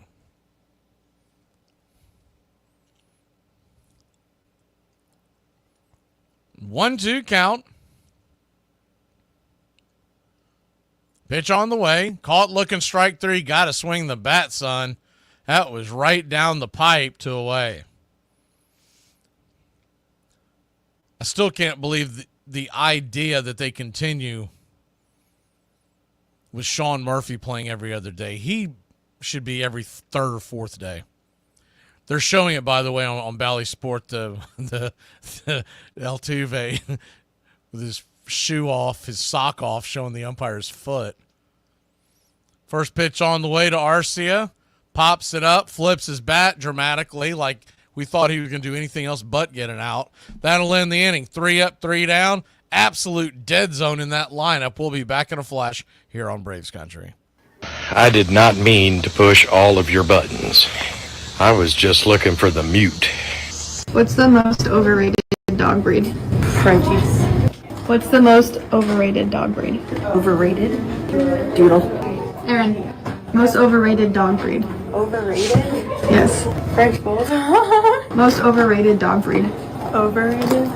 Golden Doodles. All right, what's the most overrated dog breed? Any doodle. Ever. Any doodle. That's not what I'm saying at all. I'm saying you and your girlfriend's an idiot. Today you just lectured for an hour. You just gave me a whole big story on how there's a gender pay gap and women get paid less than men. It's proven all over the planet. Yesterday, you and your same girlfriends told me for 2 hours how there's no such thing as gender, how everything's fluid. There's no such thing as gender. So now there's no such thing as gender yesterday, but today there's a gender pay gap. So if there's no such thing as gender, then the reason you're getting paid less is what? Because you're stupid? Because if you tell me you're getting paid less because you're a woman, I'm going to refer you to yesterday's discussion where there was no thing as gender. Pick one and stick to it. You hypocrites, every one of you. Right in the thick of it were the 65 AL pennant winners, powered by their leader, Harmon Killebrew. He just put us on his back and just carried us. We needed those big blasts coming off of his bat. And in Detroit, the Tigers were on a roll. It may be a triple play. While in Chicago, the pitchers for the first place White Sox were getting stronger.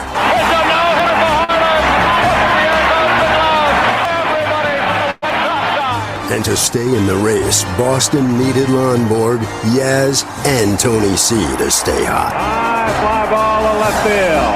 Will Willie have room? He don't. Into the netting for a home run.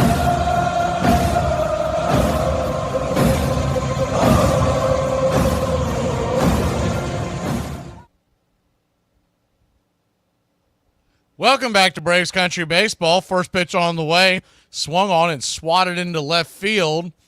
But coming in making the catch is Ramon Laureano. One away.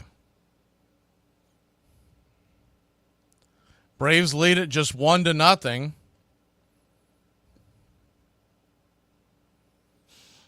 Schwellenbach, 64 pitches in, 4 strikeouts, 1 walk, 2 hits allowed. The first pitch on the way is a curveball swing and a miss by Fraley, the number 8 hitter. It's 0-1. It's wild to see the two lineups side by side. The 0-1, down and in, 1-1. I mean, we have, after the number 5 hitter, we don't have a single player batting 240 or more. The 1-1, swing and a miss, 1-2. In fact, Gio Urshela is the only one who's batting 238. Everyone else is either 220 or less, with Merrifield batting 220, Arcia 219, and Smurf 203, which is just ridiculous at this point. Can't keep blaming that on the early injury. The 1-2 in the dirt. We'll do it again. Meanwhile, back at the ranch, Cincinnati, they have 2 guys in their entire lineup that are below 240. The 2-2, 97 inside, just misses. 3-2. Would have loved to have had that call, but it did look like it missed the button. Looks like it missed the zone by just a button. The payoff pitch, down below the knees, ball 4. So the second walk of the game by Schwellenbach. Can't keep doing that. Fraley will head on down to first. And Marte, the number 9 hitter, coming to the plate.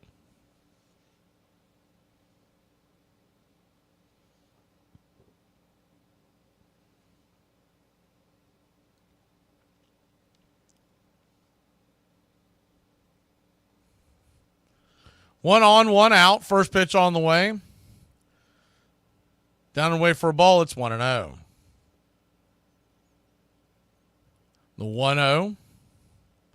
Schwellenbach comes set. Kicks and fires. Swings. Slaps it into center field. That's down for a base hit. Harris cuts it off. Fraley will stay at second. So it's station-to-station baseball, but now Schwellenbach really in a jam here. First and second, 1 out. A walk and then a single right up the middle on the end of the bat, but got enough mustard on it to get in between second and short. Now the top of the order is due up. Jonathan India, first pitch, floats a curveball up there, taken for a strike. It's 0-1. That curveball was getting up way too high. Murphy just looked into the dugout. He's probably thinking to himself, you might need to come talk to him. The 0-1 smacks it back foul, 0-2. An 0-2 count. It's going to be a tough double play with India's speed and pretty good speed on the base paths. They don't really have the slow-footed batters that the Braves have up and down the lineup nowadays. The 0-2 misses high, tried to get him to chase 97 up top, 1-2. 1-2 count. Braves 1, Reds nothing here in the fifth. 2 on, 1 out, the 1-2. Swing, slaps it over to third. Urshela has got it, steps on third, fires it, and fires a 5-3 put out, and Babyface gets us out of the jam. Nice play, Gio. We'll be back in a flash here on Braves Country. Hey, Braves Country, I'm Mac Magee. Y'all be flirting with me on every app, except for Cash App. So it says here you're fast with math? Extremely. That's impressive. What's 31 times 17? 47. It's not even close, but it was fast. My trolls out there wondering if I am a man dressed as a woman. If you gotta question it, I'm gonna say it's a natural woman, because have you seen the surgeries nowadays? Oh my God, God. I ain't gonna lie, y'all. Going out drinking is not the same fun activity that it used to be. I be waking up in critical condition. Say the weird thing. People are desperately seeking realness. You have never once heard the Monster Mash. You've heard a song that they call the Monster Mash, but you've never once heard the real song, the Monster Mash. The Monster Mash that we know is describing a party, but you never actually hear the Monster Mash they're describing itself. Before I work on myself, does anyone like me insane? But now the pressure on Maris intensified. Would he break Ruth's record? Reporters asked again and again. How the hell do I know? He answered. I don't want to be Babe Ruth. He wasn't Babe Ruth.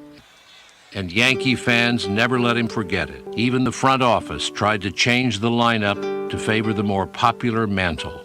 Under the relentless strain, Maris's hair began to fall out in clumps. Always taciturn, he now kept silent, refusing most interviews, keeping to himself.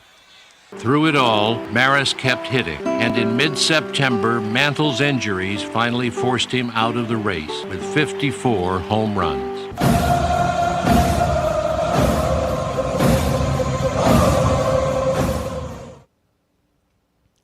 Welcome back to Braves Country Baseball. Atlanta Braves lead at 1-0. We start the top of the sixth with Gio Urshela, who just made a defensive gem to get us out of the jam. First pitch on the inside. It's 0-1. The 0-1. Outside wide. Did he go around? He did not. 1-1. Might have been an even Steven there because that first pitch looked very close to the inside. 1-1 count, and Junis 62 pitches in. Brings the 90-mile-an-hour sinker up top 1-2.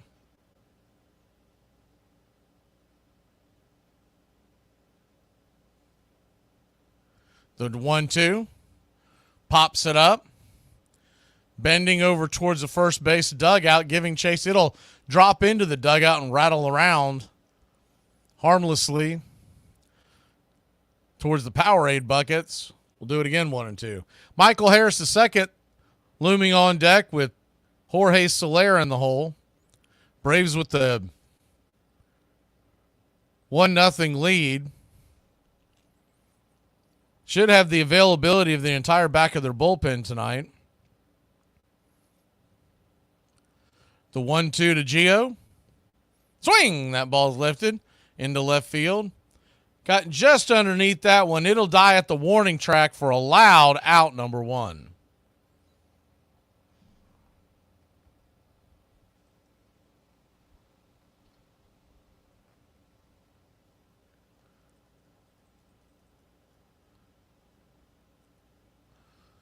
One down, and Michael Harris II comes to the plate. The defense will be back and to the right, so the third baseman, Espinal, by his lonesome. Harris can hit anything down on that side. First pitch lifted into center field. Lazy fly ball well before the warning track. 2 away. 2 at bats now that Michael Harris II has seen only 2 pitches for a total of 2 outs. That's not what you want from the leadoff batter. 2 down, and Jorge Soler will come to the plate. Said it before, and I'll say it again. There's nothing wrong with putting someone like Jorge Soler as your leadoff guy. He doesn't have to have speed. First pitch on the way is chopped foul towards the third base dugout near the camera well. Ricochets out. It's 0-1.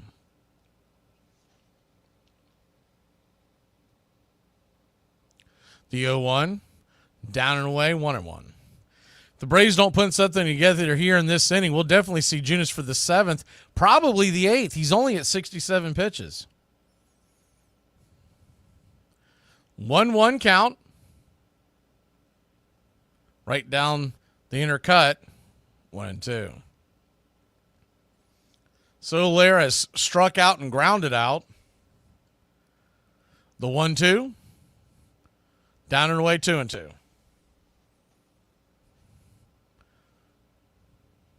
Standing on deck is Ozuna. The 2-2. Swing and a miss, strike 3. Blew it right by him. That'll end the inning. Went with that 4-seamer. Really setting him up with the other stuff. We'll be back in a flash. Bottom of the 6th we go. Clinging 1-0. Or, hear me out. You go yourself, and I keep doing what I'm doing. Phil Niekro went 21-20 in 1979 and led the league in both wins and losses. Nolan Ryan had 3 more no-hitters in his career than he had games with no walks. Madison Bumgarner hit more grand slams in 2014 than Derek Jeter did in his entire major league career. Despite being one of the greatest hitters of all time, Ted Williams never had 200 hits in a season, and he never reached 3,000 hits. The last switch-hitting American League MVP was Vida Blue. Prince Fielder has more career inside-the-park home runs than Ricky Henderson. The Oakland A's drafted 2 guys named Max Muncy, one in 2012 and the other in 2021. If that's not strange enough, they were both born on August 25th. Joe Carter ended 2 World Series in a row, one by a putout and the other by a walk-off. Adam Dunn has a higher career on-base percentage than Ichiro. So it says here that you hit your husband with a chair? Why'd you hit him with the chair? Because I couldn't lift the table. To take away Ruth's record, his single-season record, was to take away something that was held so close to the hearts of the baseball establishment that they couldn't see doing it.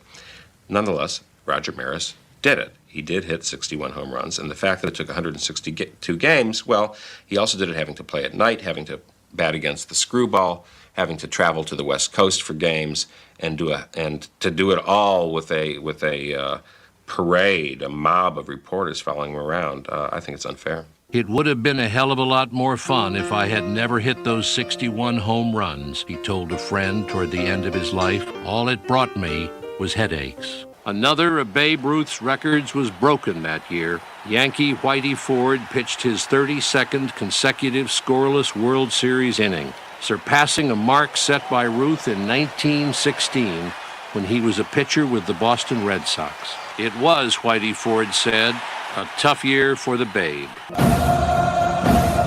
Welcome back to Braves Country Baseball. I don't know if y'all saw the news, but Christian Scott of the New York Mets is headed for Tommy John surgery as well. First pitch on the way from Schwellenbach to Ellie De La Cruz is right there for a strike. It's 0-1. The 0-1 swing gets a piece of it, rattles it foul off of Sean Murphy's knee pad.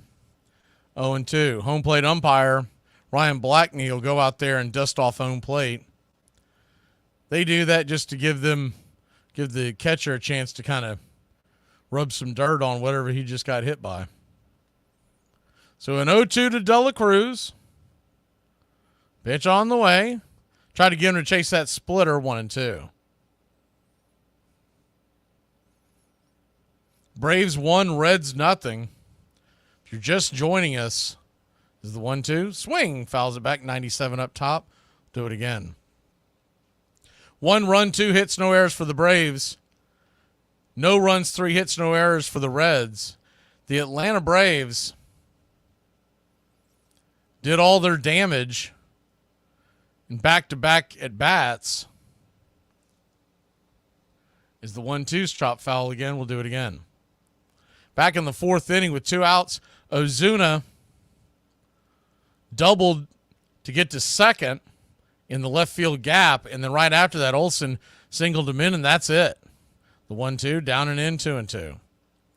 Do not want to keep playing with your food if you're Sean Murphy. You got to call some aggressive pitches here because Ellie De La Cruz gets on. He's a threat to go, especially on Murphy. The 2-2. Swing, slaps it down the right field line. That's going to be extra bases for sure. Soler kind of lunged at it. Terrible defensive play, and Ellie's heading for third, and he'll have third easily. The ball gets away. Looks like Schwellenbach backed up the play, but it's a triple. Or, yeah, I'm sure they're going to call that a triple. To start the 6th. Got way too much of the plate. And then Soler, once again, out there in right field is just an absolute disaster. Every time I see him out there, he looks like a kid. Like he's never played the outfield before. First pitch to Stevenson, that hits him. Now we got runners on the corners, nobody out. So Spencer Schwellenbach quickly unraveling with nobody out. Now you almost have to just say to heck with the pulling the infield defense in and play for the double play, because you play that infield in now and you're opening up yourself to a huge inning. Murphy's going to go out there and talk to him. Although Abreu's still sitting on his can, so you got to wonder what that's about. Murphy at least knows to go out there and talk to him. At least, you got to get the guy to catch his breath.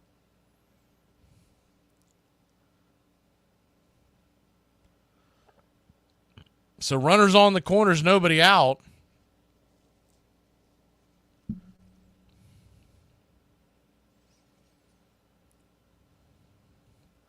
Murph gets back behind home plate. Snicker was barking something there from the dugout, but I don't understand why he didn't send Abreu out there to relay whatever message he wanted. He could have went out there and organized the defense, what have you. First pitch on the way, swung on, swatted back foul. It's 0-1. Ellie De La Cruz stands at third base, the tying run. The go-ahead run at first in the form of Tyler Stevenson, the catcher. The infield is in, and that's just unbelievable. The 0-1 right there on the outer edge, 0-2.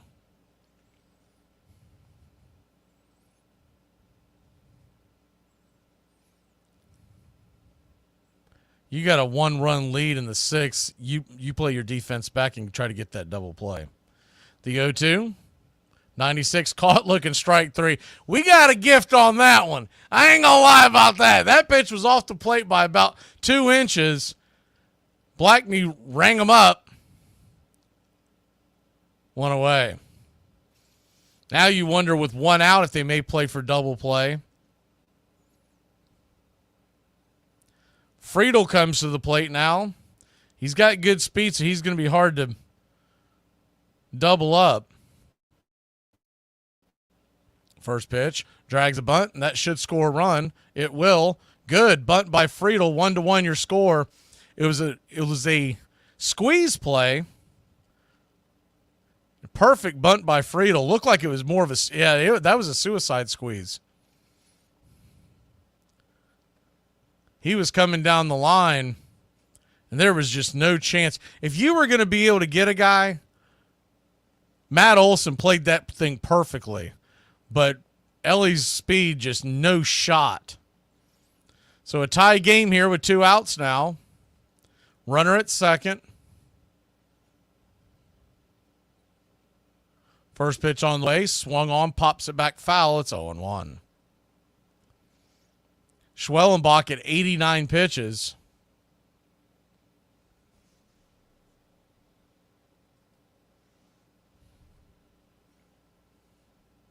The 0-1 brings it.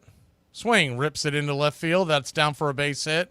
Looks like they're going to go station to station with the catcher running. You got runners on first and third, 2 outs.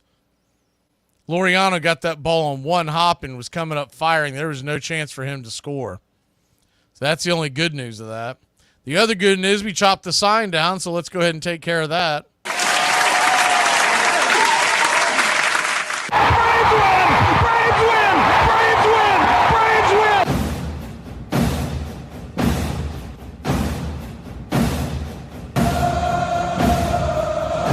Hey, a Braves out there.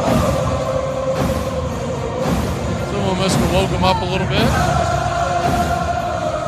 Finally going to go out there and talk to Schwellenbach. Daysbull Hernandez and Dylan Lee are warming up. They are not the same. You got a chance to win this game. Putting Daysbull Hernandez in. Remember last time we saw him, he couldn't hit the broadside of a barn. Espinal is the batter. Right-handed batter. Fraley is on deck. He is from the left side. So I think that this is probably his last go. The only reason why Daysbull would be up and warming up is because if you have to, if Schwellenbach gives up a bomb here or something, then you're 3 runs back, you're probably not going to burn Lee. First pitch on the way. The slider on the outer cut, it's 0-1. Schwellenbach at 91 pitches. He's definitely getting way too much of the plate, getting the ball up in the zone. That's got to be some fatigue there. The 0-1 up top. Slider grabs his own, but that one was a hanger. 0-2. So an 0-2 count. Righty. Schwellenbach on the way. Swing. Chops it foul. We'll do it again. Hate to tell you, Nick, but nobody's pulling for you in here on that one. An 0-2 count.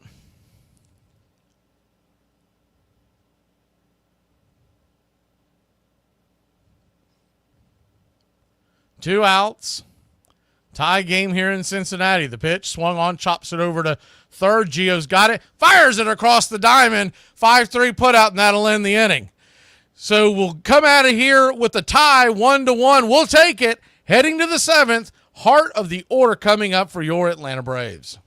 I'm kind of like the total package that got effed up during shipping and handling. Hey, Braves Country, I'm Mac Magee. Join us for Pitch by Pitch, Play by Play, the classic call of Braves Country Baseball. We're bringing you Atlanta Braves baseball all year long. Jump into our pregame show, Braves Country Today, just before first pitch. Stick around for the postgame show, Braves Country Tonight, where we will open up the phone lines and react to your calls or your comments all year long. That's Braves Country Radio, pitch by pitch, play by play, your home for the classic call of Braves Country Baseball.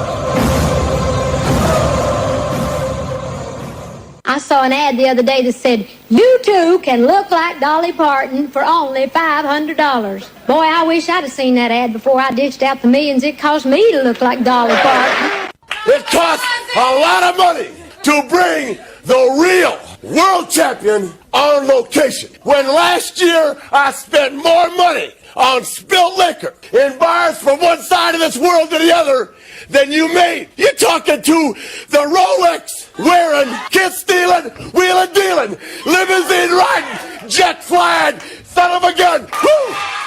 Despite the Depression, baseball was still big in New York, where Babe Ruth still dominated the game and filled the headlines. He was the idol of every schoolboy, the delight of every sports writer. Drinking and eating too much, cheerfully lighting up the half-smoked cigars he found on the men's room floor, doing his best to ignore the younger sluggers who were now overtaking him, including his seemingly invincible teammate, Lou Gehrig.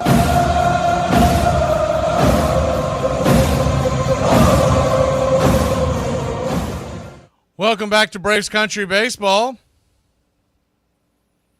Atlanta Braves 1-1 your score.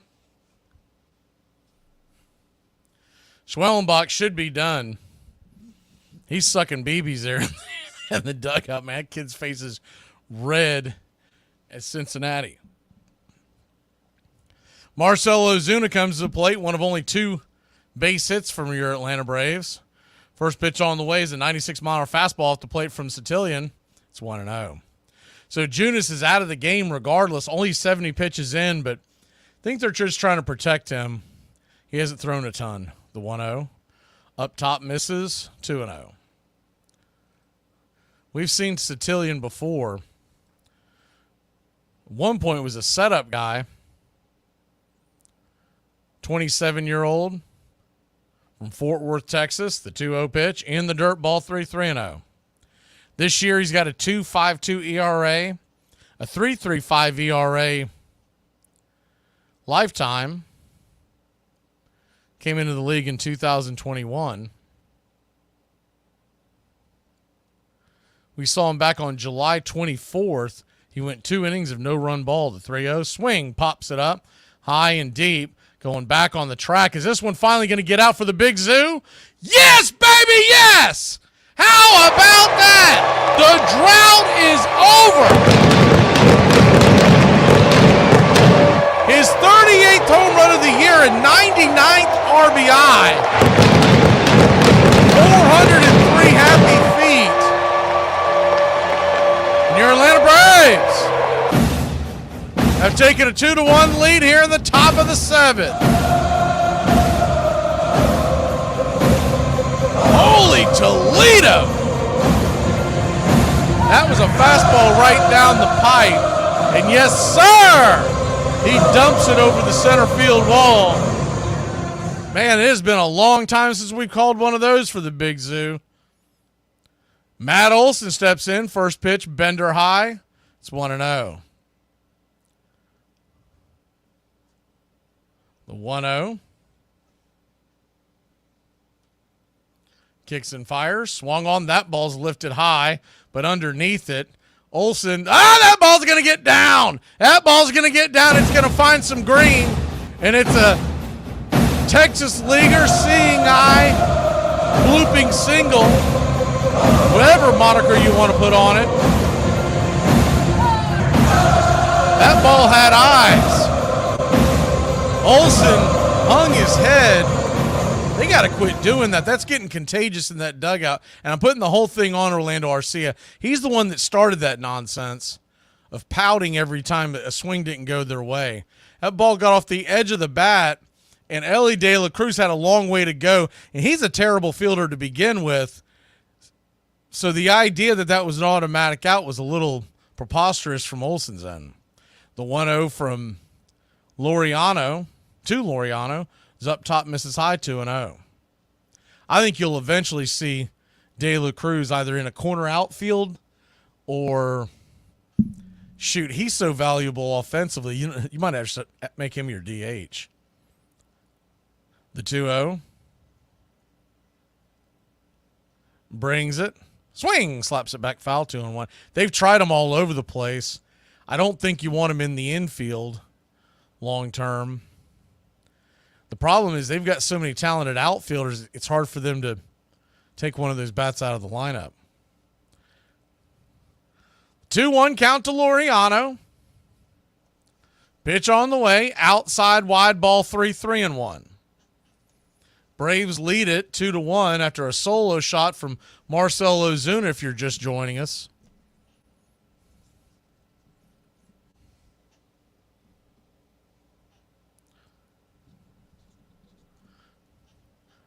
The pitch on the way. Swing! That ball's lifted into the left field, going back, back, back, back. Is that off the wall? Off the top of the wall. See how they call that? I thought that thing was gone, but I guess it's going to be a double.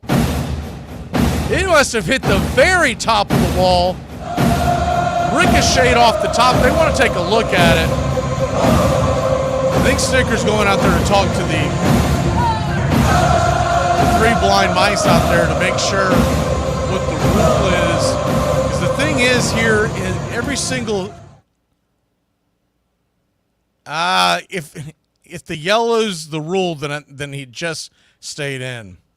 Every stadium is different. There are stadiums where if it hits the yellow, it's gone. There are stadiums it has to get over the yellow mark. And I believe, read it a couple of days ago right before this series, I believe that yellow is actually in fair territory. But we'll have to see what the actual verdict is. Don't quote me on that because like I said, it changes every place. Because you'll notice some places where that yellow line marks a spot on a wall that's not even like a barrier. And it hit the very top of that yellow mark. So if they're challenging it, maybe they're under the impression or maybe they know that is a home run. So we'll just have to see what they call here. For some reason, Ramon Laureano's unbuttoning his belt in front of Ellie. See what the call is here. Looks like the call is going to stand.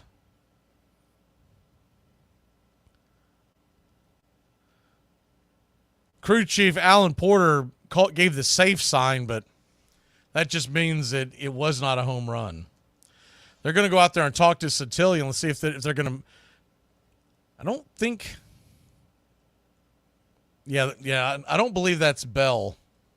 That is their pitching coach for the Cincinnati Reds. He's going out there to talk. I believe that's Derek Johnson. He wears number 36, but he's not wearing a jersey. He's wearing one of those goofy pullovers that some of them wear nowadays. So runners on second and third and no out. And the ice cream man, Whit Merrifield, is coming to the plate. One run across. The Braves trying to add a little more. The infield is in. First pitch, down and away, try to get him to chase that slider. It's 0-1. Whit Merrifield is 0 for 2. Batting .220. The 1-0. Swing, chops it foul in between home and third. 1-1. You know, that's the bad news about Merrifield is that he's just batting .220. But remember, he came to us batting .199. The last 30 games, he has batted .238. And the Braves got him for a dime. The 1-1 to Merrifield brings it. Outside wide, 2-1. I don't know if he would make it to the Braves, but did y'all see the news that Craig Kimbrell has been released by Baltimore? I don't know if the Braves would want him, but it is an interesting player out there. The 2-1 up top, taking the slider all the way, 2-2. 2-2 count. I'd tell him to cut that hair, Bob. I swear I think he's the anti-Samson. Ever since he started wearing that man bun, he hasn't been worth a hoot. The 2-2, swing and a miss, strike 3. One away. Merrifield, man, you got to make sure you get a run in here. 1 down and 2 on. That'll bring Sean Murphy to the plate. Then Orlando Arcia and Gio. Love to get a 2-run lead here. A single would make it 4-1. First pitch. Chase one off the plate. Smacks it foul. It's 0-1.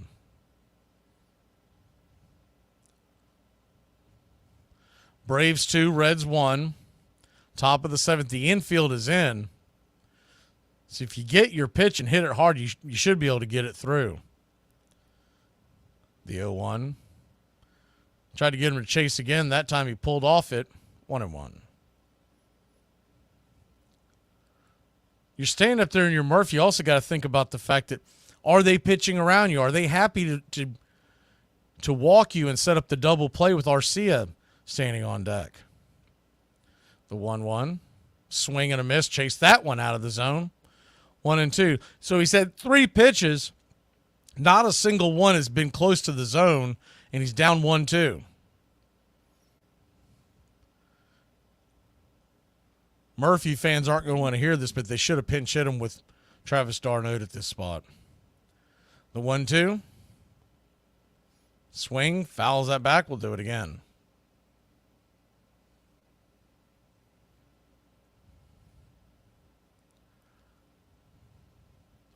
Braves 2, Reds 1.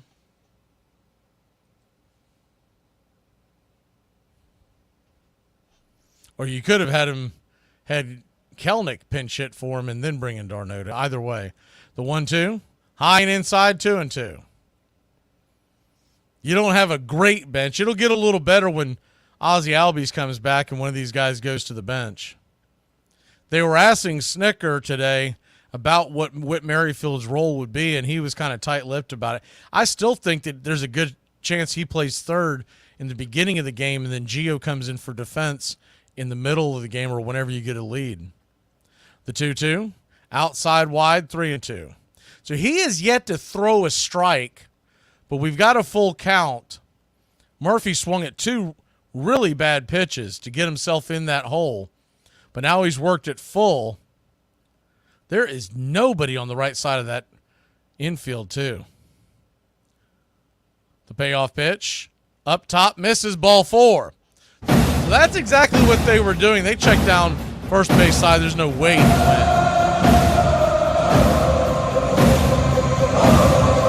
He'll head down to first. I mean, this is a perfect opportunity to pitch run for Murphy, honestly. Try not to clog up the base paths, but doesn't look like they're going to. Lando Arcia, the batter, first pitch, swinging, slaps it back foul. It's 0-1. Another situation there where you could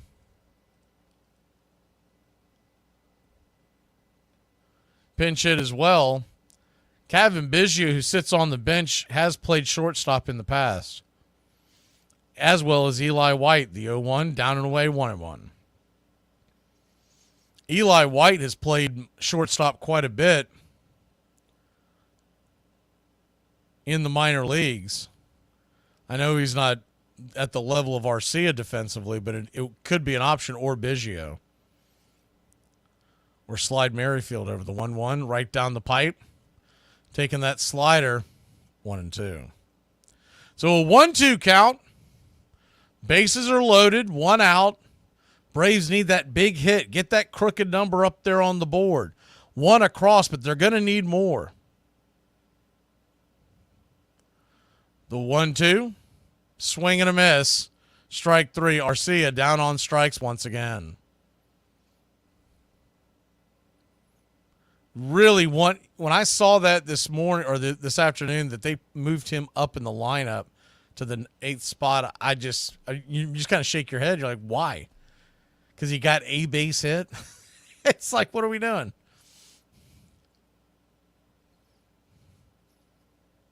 Gio Urshela now stands in. He's going to have to get a hit or a walk or an error.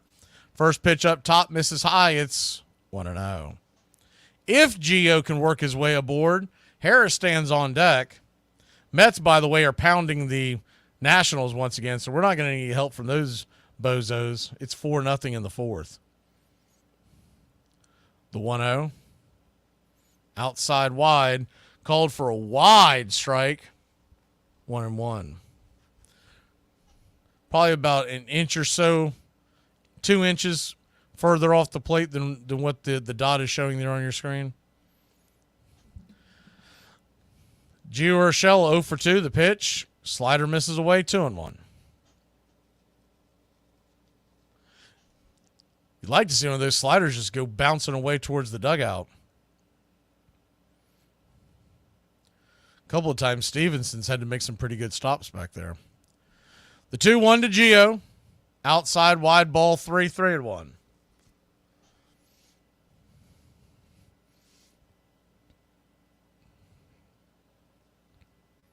All four of the pitches have been out of the zone. Just the one called for a wide strike. Much like the at-bat that he had before that. 3-1. Swing lifted into center field. That's going to get down for a base hit. 1 run will score. Here comes the throw. 2 runs will score. Should score. It is 4-1. The runner, Murphy, gets gunned down at third to end the inning. But we did score all 3 this inning. It's 4-1 Atlanta. Bottom of the 7th we go. Murphy's out at first. We'll clean it up, or out at third. We'll clean it up when we come back. 4-1 Atlanta. Get up and stretch, Braves country. All right. I can't see you. Let me hear you. A 1, a 2, a 3. We out to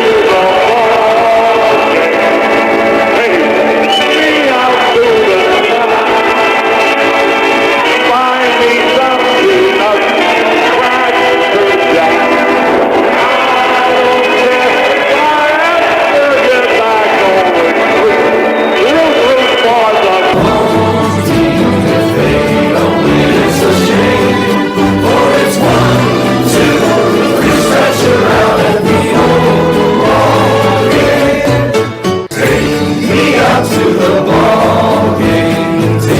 We out to the find me something of crack jack.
Welcome back to Braves Country Baseball.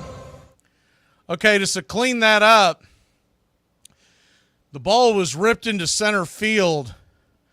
2 runs came across before the throw home was cut off and then fired over to third. Murphy got caught with his hand in the cookie jar. I think he just assumed the ball was going to go through. I mean, in theory, you would have liked to have seen him stay, but I'm not going to kill him on that one. First pitch on the way. Cutter right there at the knees to Rosario, Ahmed Rosario. It's 0-1. Another guy we would have liked to have seen get through waivers to us. The 0-1, swing and a miss, 0-2. Rosario started with the Rays this year. Remember, he was a part of a trade that took him to the Dodgers last year. He then ended up with the Dodgers in a trade. The 0-2, swing, pops it up. High over into foul territory. Making the catch is Olsen. One away. That trade is what sent Kevin Biggio, who is now on our bench, to waivers.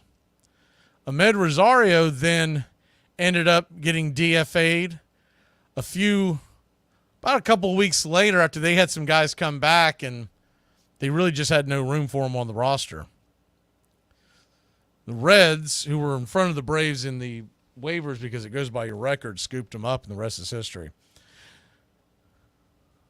First pitch on the way to Marte is a swing and a miss strike. It's 0-1. Mets are pounding Washington. That game is over. It's 6-0 in the 4th, and they're just pounding that DJ Hurts. The guy that looked like Sandy Koufax against the Braves, the 0-1. Outside wide, 1-1. So a 1-1 count. Braves lead it 4-1.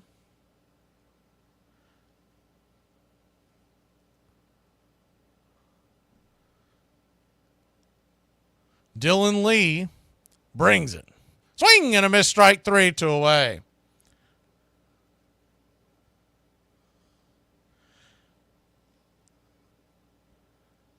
Two down here in the bottom of the 7th inning.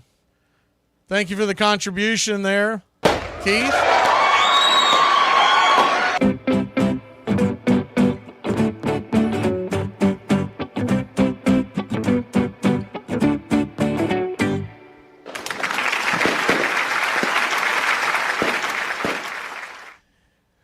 First pitch on the way is swung on by India, going back on the track, making the running catches Ramon Laureano, and that'll end the inning. 3 up, 3 down. See, you put Dylan Lee in, and good things happen with the lead. We'll be back in a flash here on Braves Country. Hey,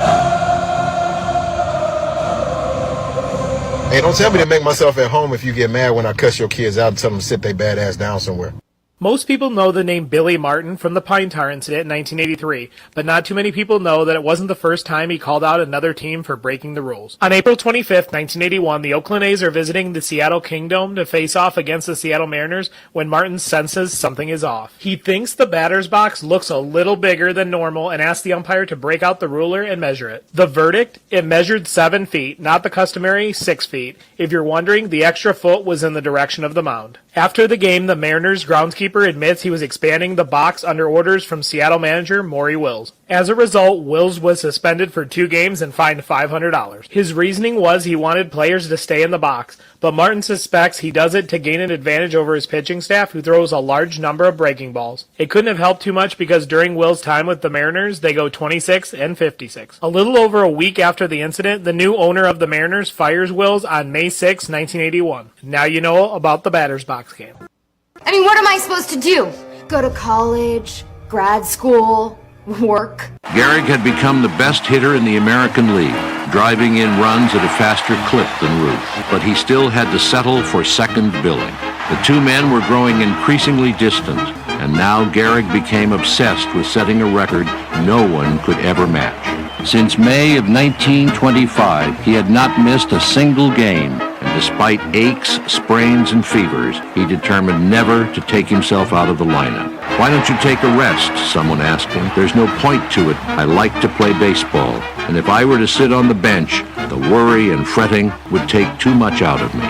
You're listening to Braves Country Radio. Please like and subscribe today, youtube.com/@BravesCountry.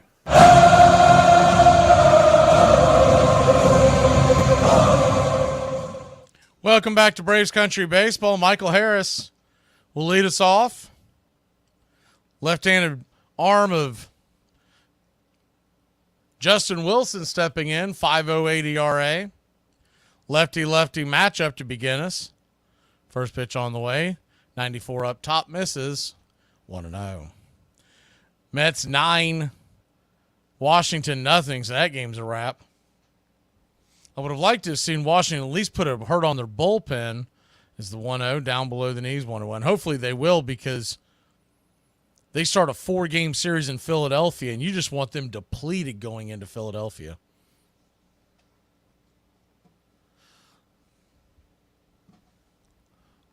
Two-0 count. Swing. That ball is belted high and deep. Going back on the track. Ding dong. That pitch is dead. 405 happy feet. A solo shot. Money Mike takes it to the house. It's 5-1 Hot Atlanta.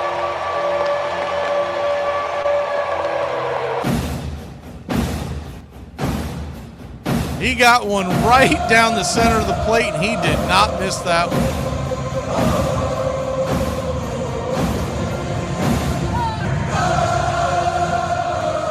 First pitch on the way to Eli White, who's on for Jorge Soler. Swing and a miss, a strike. It's 0-1. He came in on for Soler after in the bottom of the 7th defensively, so he'll stay in to hit. The 0-1. Check swing foul.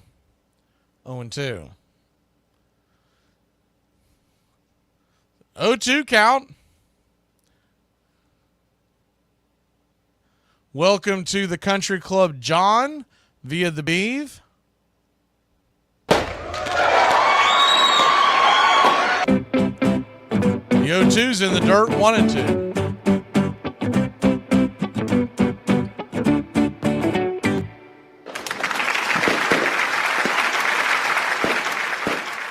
One-two pitch in the dirt, 2-2. If Eli can work his way aboard, his speed's going to be a problem. So you'd think Wilson's probably going to lay one in there on him.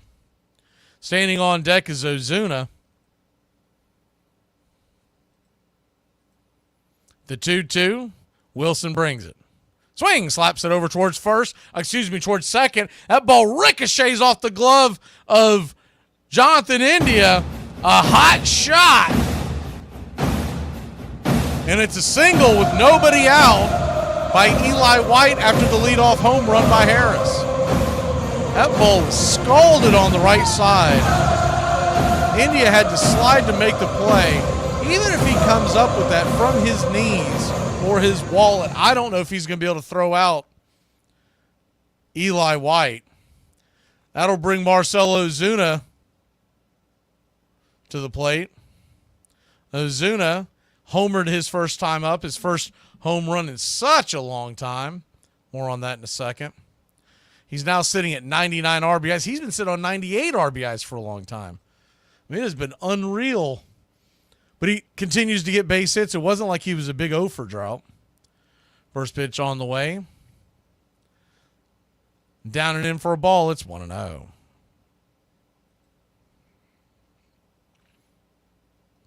Lefty-righty matchup.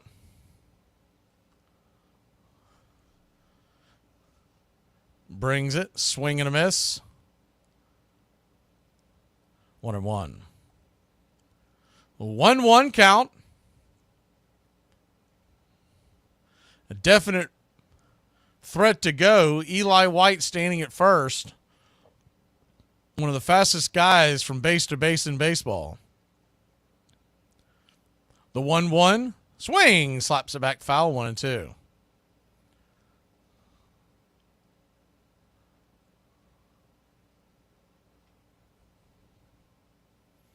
One-two count. That home run by Ozuna was the first home run, is the 1-2, chop foul, will do it again, by Marcell Ozuna in almost a month. August 20th against the Philadelphia Phillies, Marcell Ozuna went yard.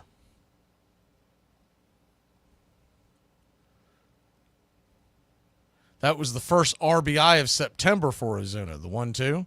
Swing, chops it down the third base line. That's going to go fair. That gets down where the green grass grows. Rattling around, rattling around, rattling around. Here comes the book of Eli. Hills fly into home, and it's 6-1. A six-pack for the Bravos here in the 8th. How about that? That's been a long time.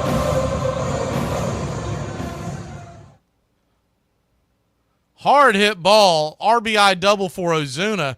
Have yourself a night, Mr. Ozuna. That's his second double. That ball rattled around down there like bumper pool.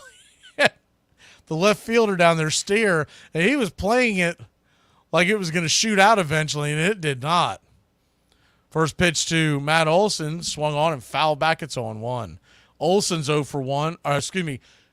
It's now 0-1 on Olson. He is 2 for 3 on the night.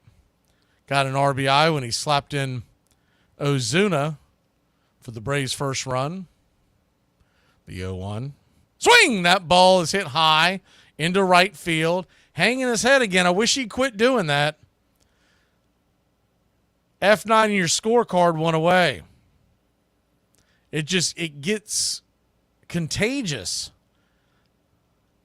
That's why I hated seeing Arcia start his antics a few weeks ago, and it seems like it's starting to bleed in.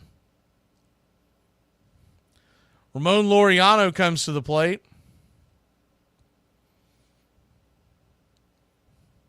And you can put a stop to that if you're the manager, if you're Snicker or anybody on that staff who go and talk to you. You don't got to embarrass them. You say something to them off to the side after the game. You say, hey, we need your head in the game. We need the hustle. And we need everybody to be playing on all cylinders. Quit hanging your head and feeling sorry for yourself. Get ready to, A, if the ball's dropped, and B, next man up mentality. We'll be back in a flash. They're going to go for a pitching change. Braves lead it 6-1. What? Am I dreaming? We'll be back.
Welcome back to Braves Country Baseball. Atlanta Braves lead this one 6-1. Brian talking about it, felt like there's a few conversations going on in that chat. Every time I look over, like most of the time I can't even keep up because I'll see three things in a row and I'm like, they are not talking to each other. I don't know what the hell's going on.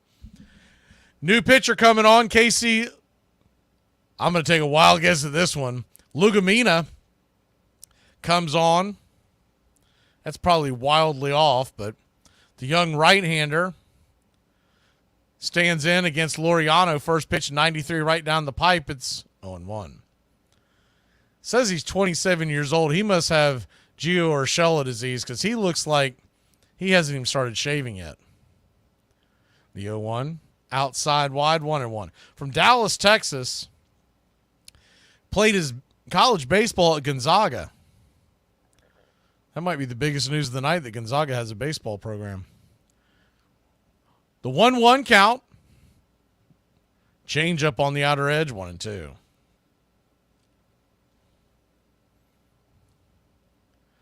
Laureano doubled in the seventh. Scored a run. Big at bat at that point. The 1-2. Chop foul. We'll do it again.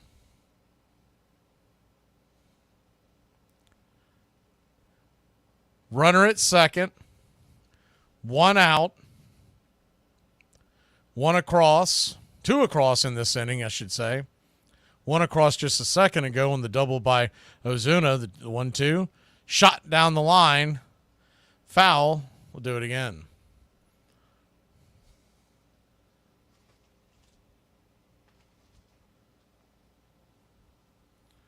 Braves 6, Reds 1. They win here tonight, they'll stay 2 back of Arizona, and it looks like 2 back of New York as they continue to win their game. The 1-2 popped up high in the sky, back behind home plate, into the seats. There's a lot of real estate behind home plate here at Great American Small Park, but that went back there in a hurry. It's weirdly configured because there's not a lot of foul territory down the lines in the corners. The 1-2 swing and a miss, strike 3 to away. But as you get almost halfway down the line in left and right field, it really expands. There's more foul territory in this park than there are in most parks, more of the modern parks. I mean, I think I always think of Oakland when I think of just the canyon of foul territory they have there, the old football stadium they play in. First pitch on the way to Whit Merrifield is outside for a ball. It's 1-0. Real quick on the out-of-town scoreboard. Angels 4-3 over the White Sox. That's the final, the 1-0. Chops it over to short. Ellie's got it, flips it to first, and that'll end the inning. But not for Atlanta, puts 2 more on the board. We go to the 8th. 6-1 Atlanta. Let's put a nail in this coffin. My pronouns are USA. Who exactly started telling people that what birthday parties looked like in the 80s? First of all, we didn't have birthday parties in the 80s. We were lucky if our parents remembered our birthday. Growing up in Gen X, you had at least one birthday that your parents just completely forgot. Once in a while, there'd be a kid in your class who was having his birthday party at McDonald's. Your whole class was invited. Like, even the kid that eats glue that nobody likes got to come. We did not have the same McDonald's that kids have today. We had a slide that was the temperature of Satan's ass and this burger prison. And the floor was all these little rocks that would get in your shoe and like stab your foot. There was no point in taking it out because they were going to get right back in there. You always had one stupid kid in your class that would just pick up like a handful of rocks and like zing them at your face. Nobody cared. Our parents weren't watching. It was anarchy out there. When it was time to eat, we would sit down and get our Happy Meals, and they'd be placed like right next to ashtrays because our moms just chain smoked Virginia Slims the whole time we were there. Number one best part of a McDonald's birthday in the 80s, unlimited orange drink. And if you were the kid that had that party, your status symbol in that elementary school went boom. My family and other families in the South, religious families, would not allow us to play on Sunday. We had to go to church on Sunday, not play baseball. But they would have Saturday games at these churches out in the fields, and the whole community would turn out to see them play. It was the era of dress up. It was that era. See, the men have on ties, hats. The ladies had on their fine dresses. In our baseball, a Sunday baseball, in our faith, Methodist, Baptist, or whatnot, 11 o'clock service on Sunday. But when the Monarchs are in town or when the East-West game was on, they started church at 10 o'clock. So they could get out an hour earlier so they could come to the ball game. So they got on their finery coming from church. They came straight to the ball game, looking pretty. Yes, we loved it. Welcome back to Braves Country Baseball. So one of the things that you're looking at, we've been so fixated on the Mets. As Joe Jimenez comes on, first pitch, swung on, fouled back. It's 0-1. And rightfully so, because you're going to play the Mets next week, Tuesday, Wednesday, Thursday. No bigger series than that one next week. Pitch on the way to Ellie is a strike. It's 0-2. But even with that being said, if the Braves win that series against the Mets, they would have the tiebreaker as the 0-2. Fouled back. We'll do it again. On the Mets at that point, because they would have won the season series. Right now it's tied 5-5. If they win 2 of 3, then they'll obviously have it at 7-6. They've already got the season series on Arizona. The 0-2 fouled back.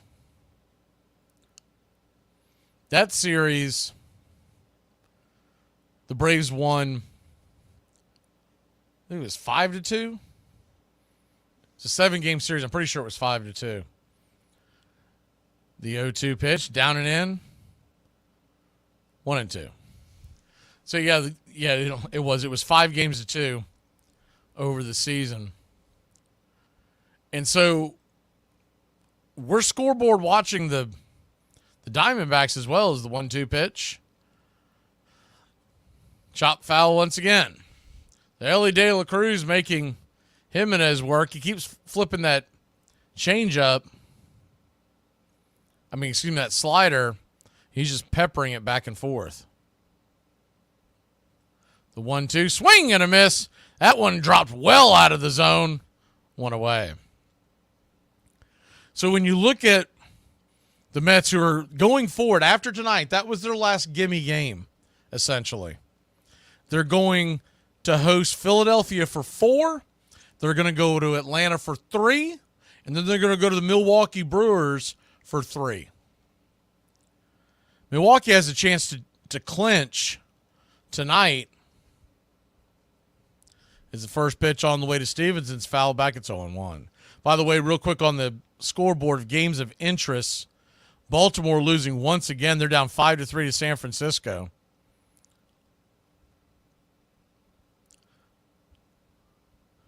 Padres 4-0 over the Astros, the 0-1. Lifted high into right field. Will it hold? Eli at the warning track, making the leaping catch. 2 away. He brought that one back from pay dirt, stealing a home run from Stevenson at the top of the wall. His glove was actually over the wall when he made the catch. Good defensive play by Eli.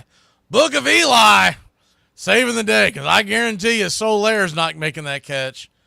He's probably banging into the wall and throwing his back out.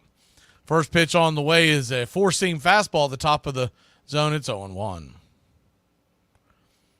Twins in Cleveland, that's a big series there. It's 2-2 in the 8th. Detroit 4-1 over KC in the 3rd as that pitch is fouled back into the stands over the first base dugout. 0-2. Philadelphia 1-0 over Milwaukee. And then the only other games of interest later on tonight in New York is at Seattle. They're about to get going here in a little bit as far as playoff consideration. The 0-2. Swing and a miss. Strike 3. Got him with the gas on the outer edge, and that'll end the inning. We head to the 9th inning. A 6-1 lead. Let's get some more runs and send this one home. Y'all, I can't believe we used to print out MapQuest and be out here traveling like pirates. Hey, I can't search his car without warrant, dude. No, that's dude. You can't search your. Hey, dude, they can't search your car without warrant. You tell them, dude. What? Hey, y'all, if y'all need a warrant to search his car, dude, I'll let you have one, dude. I got a whole bunch of warrants, dude. Yeah, bet you didn't know that, dude. I was trying to help you, dude. Yeah, dude, I got a whole bunch of warrants. Just run the plate. Yeah, y'all can borrow as many as you need, dude. Yeah. Sir, can you show me some ID? My ID? Yep. No. Show me your ID. I got a gun. Yeah. No. I got a zip. I gotta get out of here, dude. Sir, step out of the vehicle. I tried this one chilling that set my mouth on fire, and I had to drink a 2-liter of Mountain Dew. Marvel or DC? What's your opinion? Oh, it's the same damn thing. They are the same. Okay, here we go. Okay, here you go. You got Hyperion in Marvel, that's your Superman. All right, you got your Quicksilver, that's your Flash. All right, you got your Namor, that's your Aquaman. All right, now what's the girl that keeps getting her hair cut and everybody? You got Captain Marvel, that's your Wonder Woman. All right, and then you got your Moon Knight, and that's your Batman. As I look back, remember now, my mother would make a ball out of a sock and put a rock inside of it, and you play with that. And as I got a little bit older, the guys, when they break a bat, we'd put tacks and nails in it and put tape on it, and we just make up a little team. And as I got a little bit old, all the towns and cities had baseball teams, factory teams, and or steel mill or furniture store, because that was basically the only thing that you could do was play baseball in the summertime.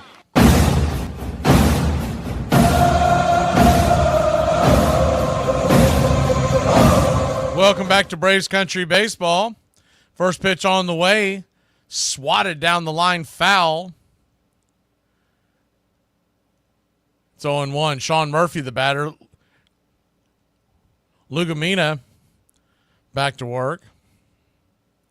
The 0-1. Outside wide, 1-1. Philadelphia entered tonight with their magic number being 4 to win the East.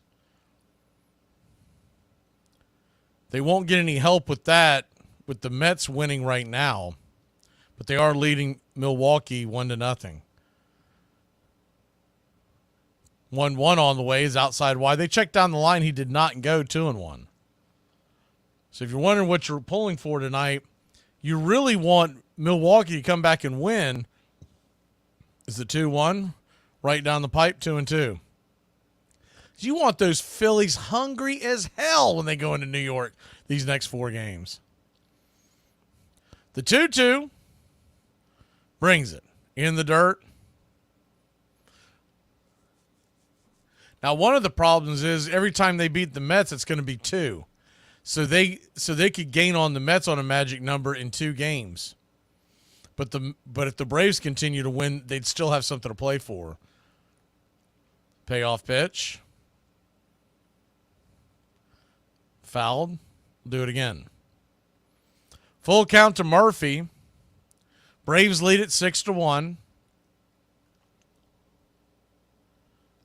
The short of it is you want Milwaukee to win tonight, and then Philadelphia will be pulling for them the rest of the week. The payoff pitch. Swing. Pops it up.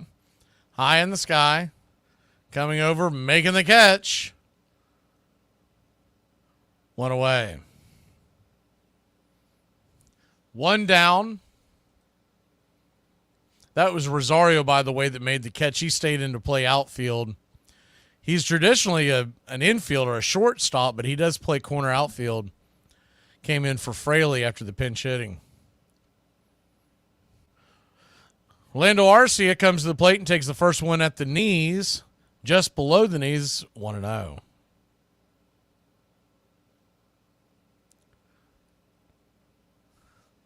The 1-0. Brings it. Swung on. Foul back. 1-1.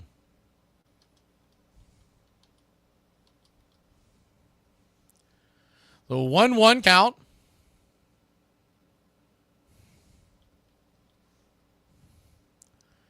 Braves 6, Reds 1. The pitch. Outside wide. Called for a wide strike, 1-2.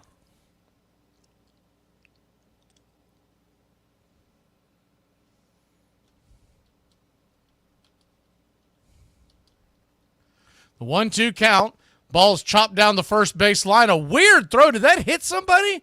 Anyways, it goes over to the tarps, and rounding second, Arcia slam on the brakes. He almost thought about going to third. I got to see a replay of that throw. That was odd. It was so far off the mark. It was a high chopper. Lugumina threw it. No, I don't know. I guess he lost the handle. I don't think he had much of a grip on that. And the first baseman, I'll tell you what, you got to applaud France. He tried to deke Arcia into thinking that the ball was somewhere close to him because he tags Arcia. Then Arcia sees the ball go over his shoulder and starts running. Gotta love baseball. The 0-1. Swing and a miss, 0-2. So an 0-2 count.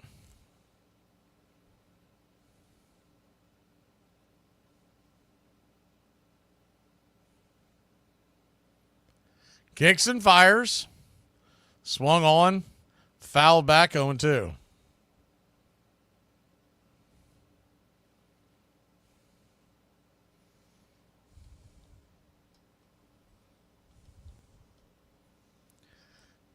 Righty-righty matchup.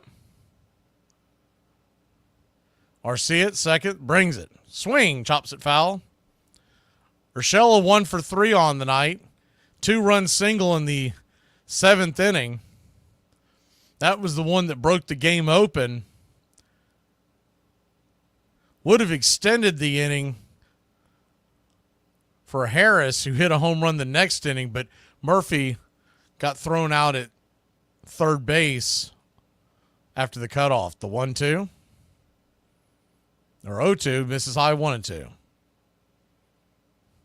So a 1-2 count.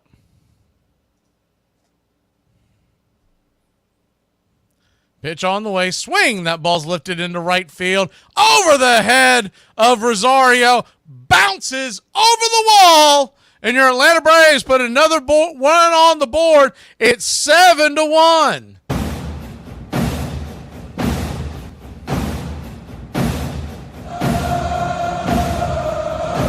That ball got way too much of the plate. Gio did not miss. Slammed it. Jumped over the warning track. He'll stand at second with an RBI double.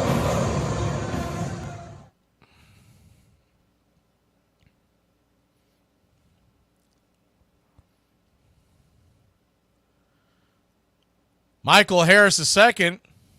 Stands in. First pitch on the way, outside wide. It's 1-0.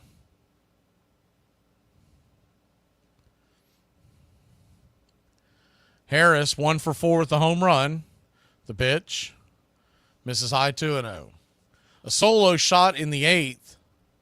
At the time, making the score 5-1.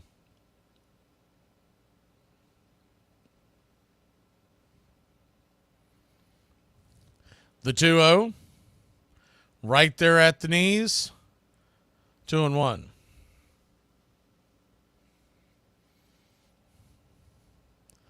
Two-one count.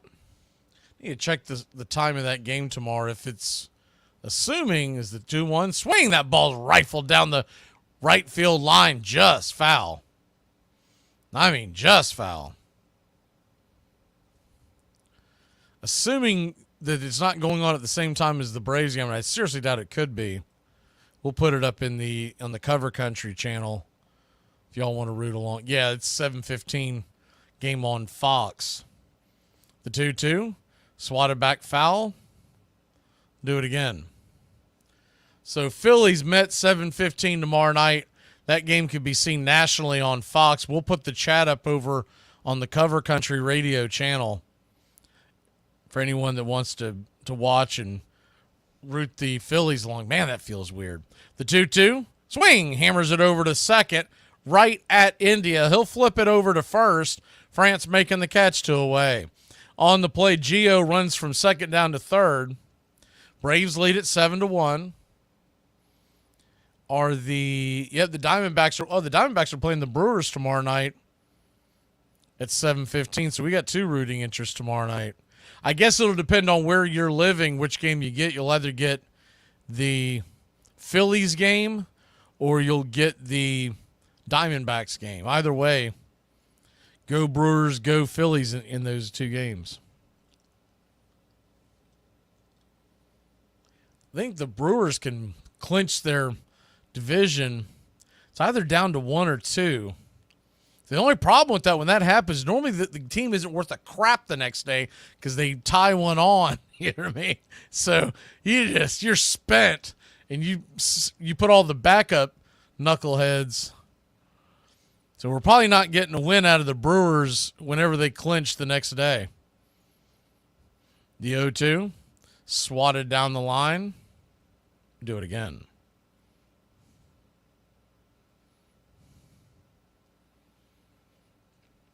Eli White 1 for 1 with a single in the 8th. He came around to score.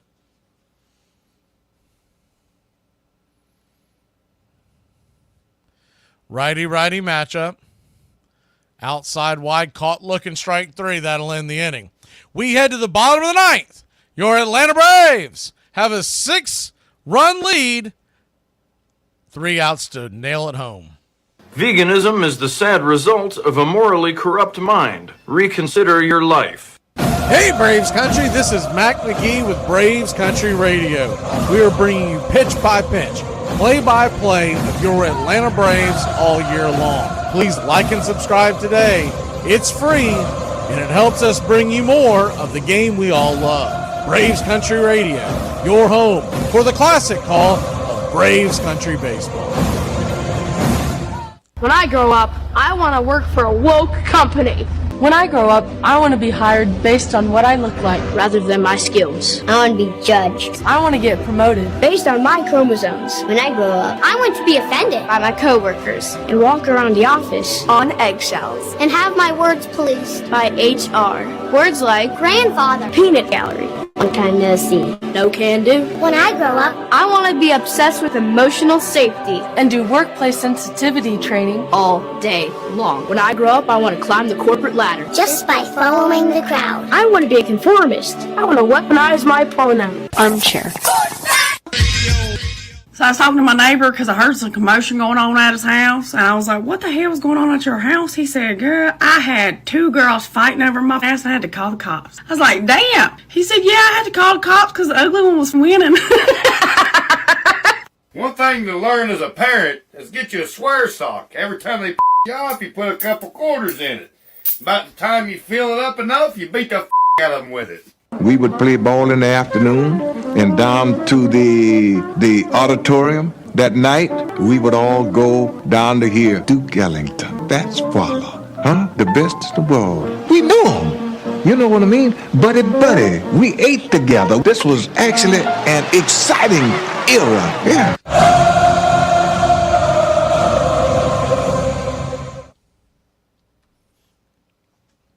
Welcome back to Braves Country Baseball.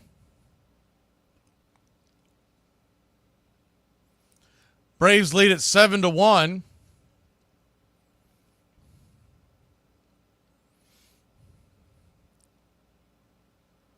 Aaron Bummer on, so don't go anywhere. First pitch on the way, 90 off the plate. It's 1-0. Friedel the batter. Got the 5, 6, 7 batters due up. Friedel, France, and Espinal. The 1-0. Swing, pops it back. 1-1. If you're wondering what he's doing in the game at this stage, trying to save that bullpen as much as you can for when you need them because every game is so critical. 1-1. Right there on the outer edge, 1-2. You get the game tomorrow. First of all, that's a quick turnaround. You typically don't see a closer throw the night before and then turn around and throw the next morning. So it can be done, but it's just not done as much nowadays. The 1-2. Swung on, hit over to the ground. Diving play by Merrifield. Jumps up, fires it to first, and it's a 4-3 put out, 1 away. Good play by Merrifield. Just, it goes without saying how unbelievably important the innings that Merrifield and Gio Urshela have given us since the injuries to Ozzie Albies and Austin Riley. Not just the base hits that they'll get from time to time and the great base running that both of them have displayed as the first pitch on the way is swung on and lifted to center. Drifting back, making the catch is Michael Harris II. 75% of the world covered by water, the rest by the Hawk. But the defense that they have displayed night after night after night, getting thrown into the fire and just without missing a beat. It's really been impressive. First pitch from Bummer to Espinal is outside wide for a ball. It's 1-0. Reds down to their last out. Braves lead at 7-1. A get-right night for Atlanta. The 1-0 down and in, 2-0. Night where the Braves 7 runs, 10 hits. A clean defensive game by Atlanta. Cincinnati had the 1 error. 1 run, 5 hits. Great outing by Schwellenbach again, the 2-0. Swing and a miss, 2-1. So that game over in Milwaukee tonight between the Brewers and the Phillies, you're kind of damned if you do, if you're damned if you don't. If Milwaukee wins, it'll continue to keep Philadelphia hungry, but they probably won't give up much of an effort tomorrow night against Arizona because you know the Brewers are going to party. 3-1 count from Bummer. Lefty-righty matchup brings it. Inside, ball 4.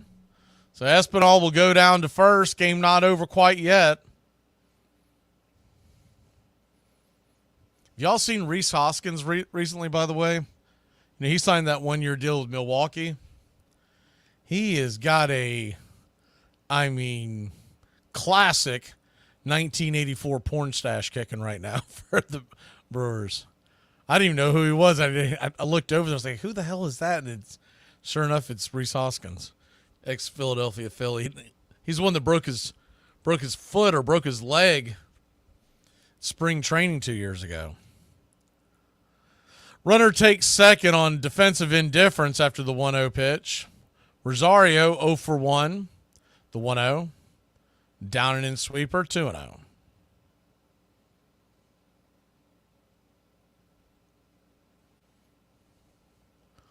The 2-0 count.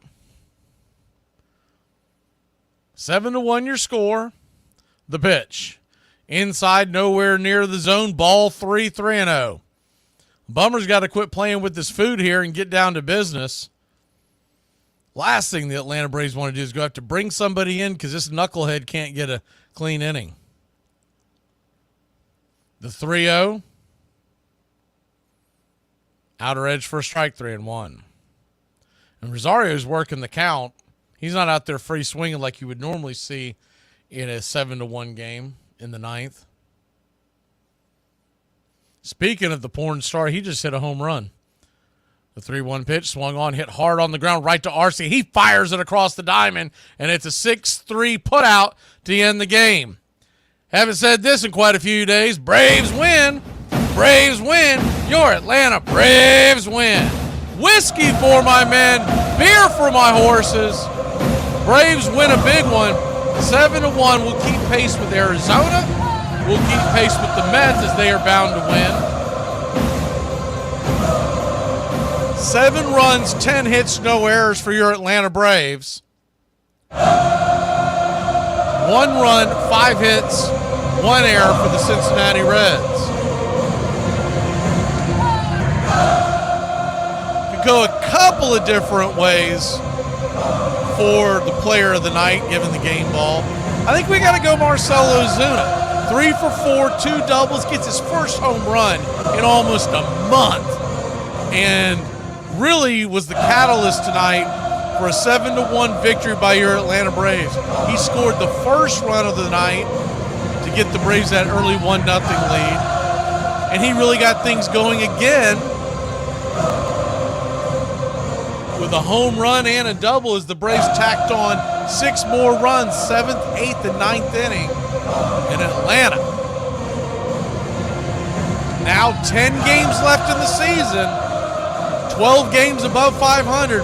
We'll see you tomorrow. It is a quick turnaround, folks. 1:10 Eastern, the Atlanta Braves, Cincinnati Reds. So wherever you're working at, stick an earbud in your ear. Because it's Chris Sale Day, baby, and that ain't nothing. Have a great night, Braves country. Atlanta, 7. Cincinnati, 1.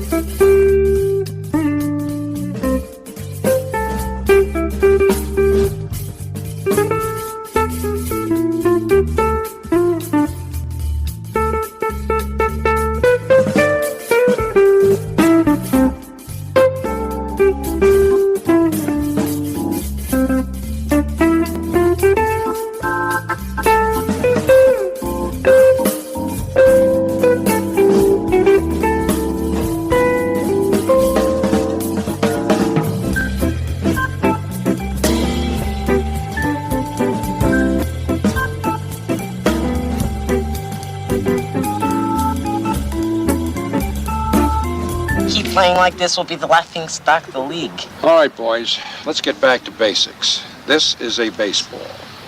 The object of the game is to keep the baseball within the confines of the... You're in Braves country.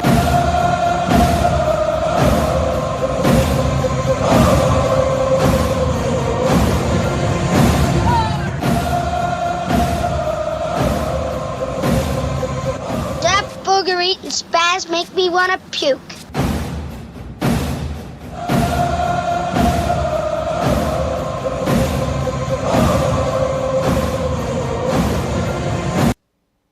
Booger eating spaz make me want to puke.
so scared right now, you shut up! Are you doing this? No, I'm doing this!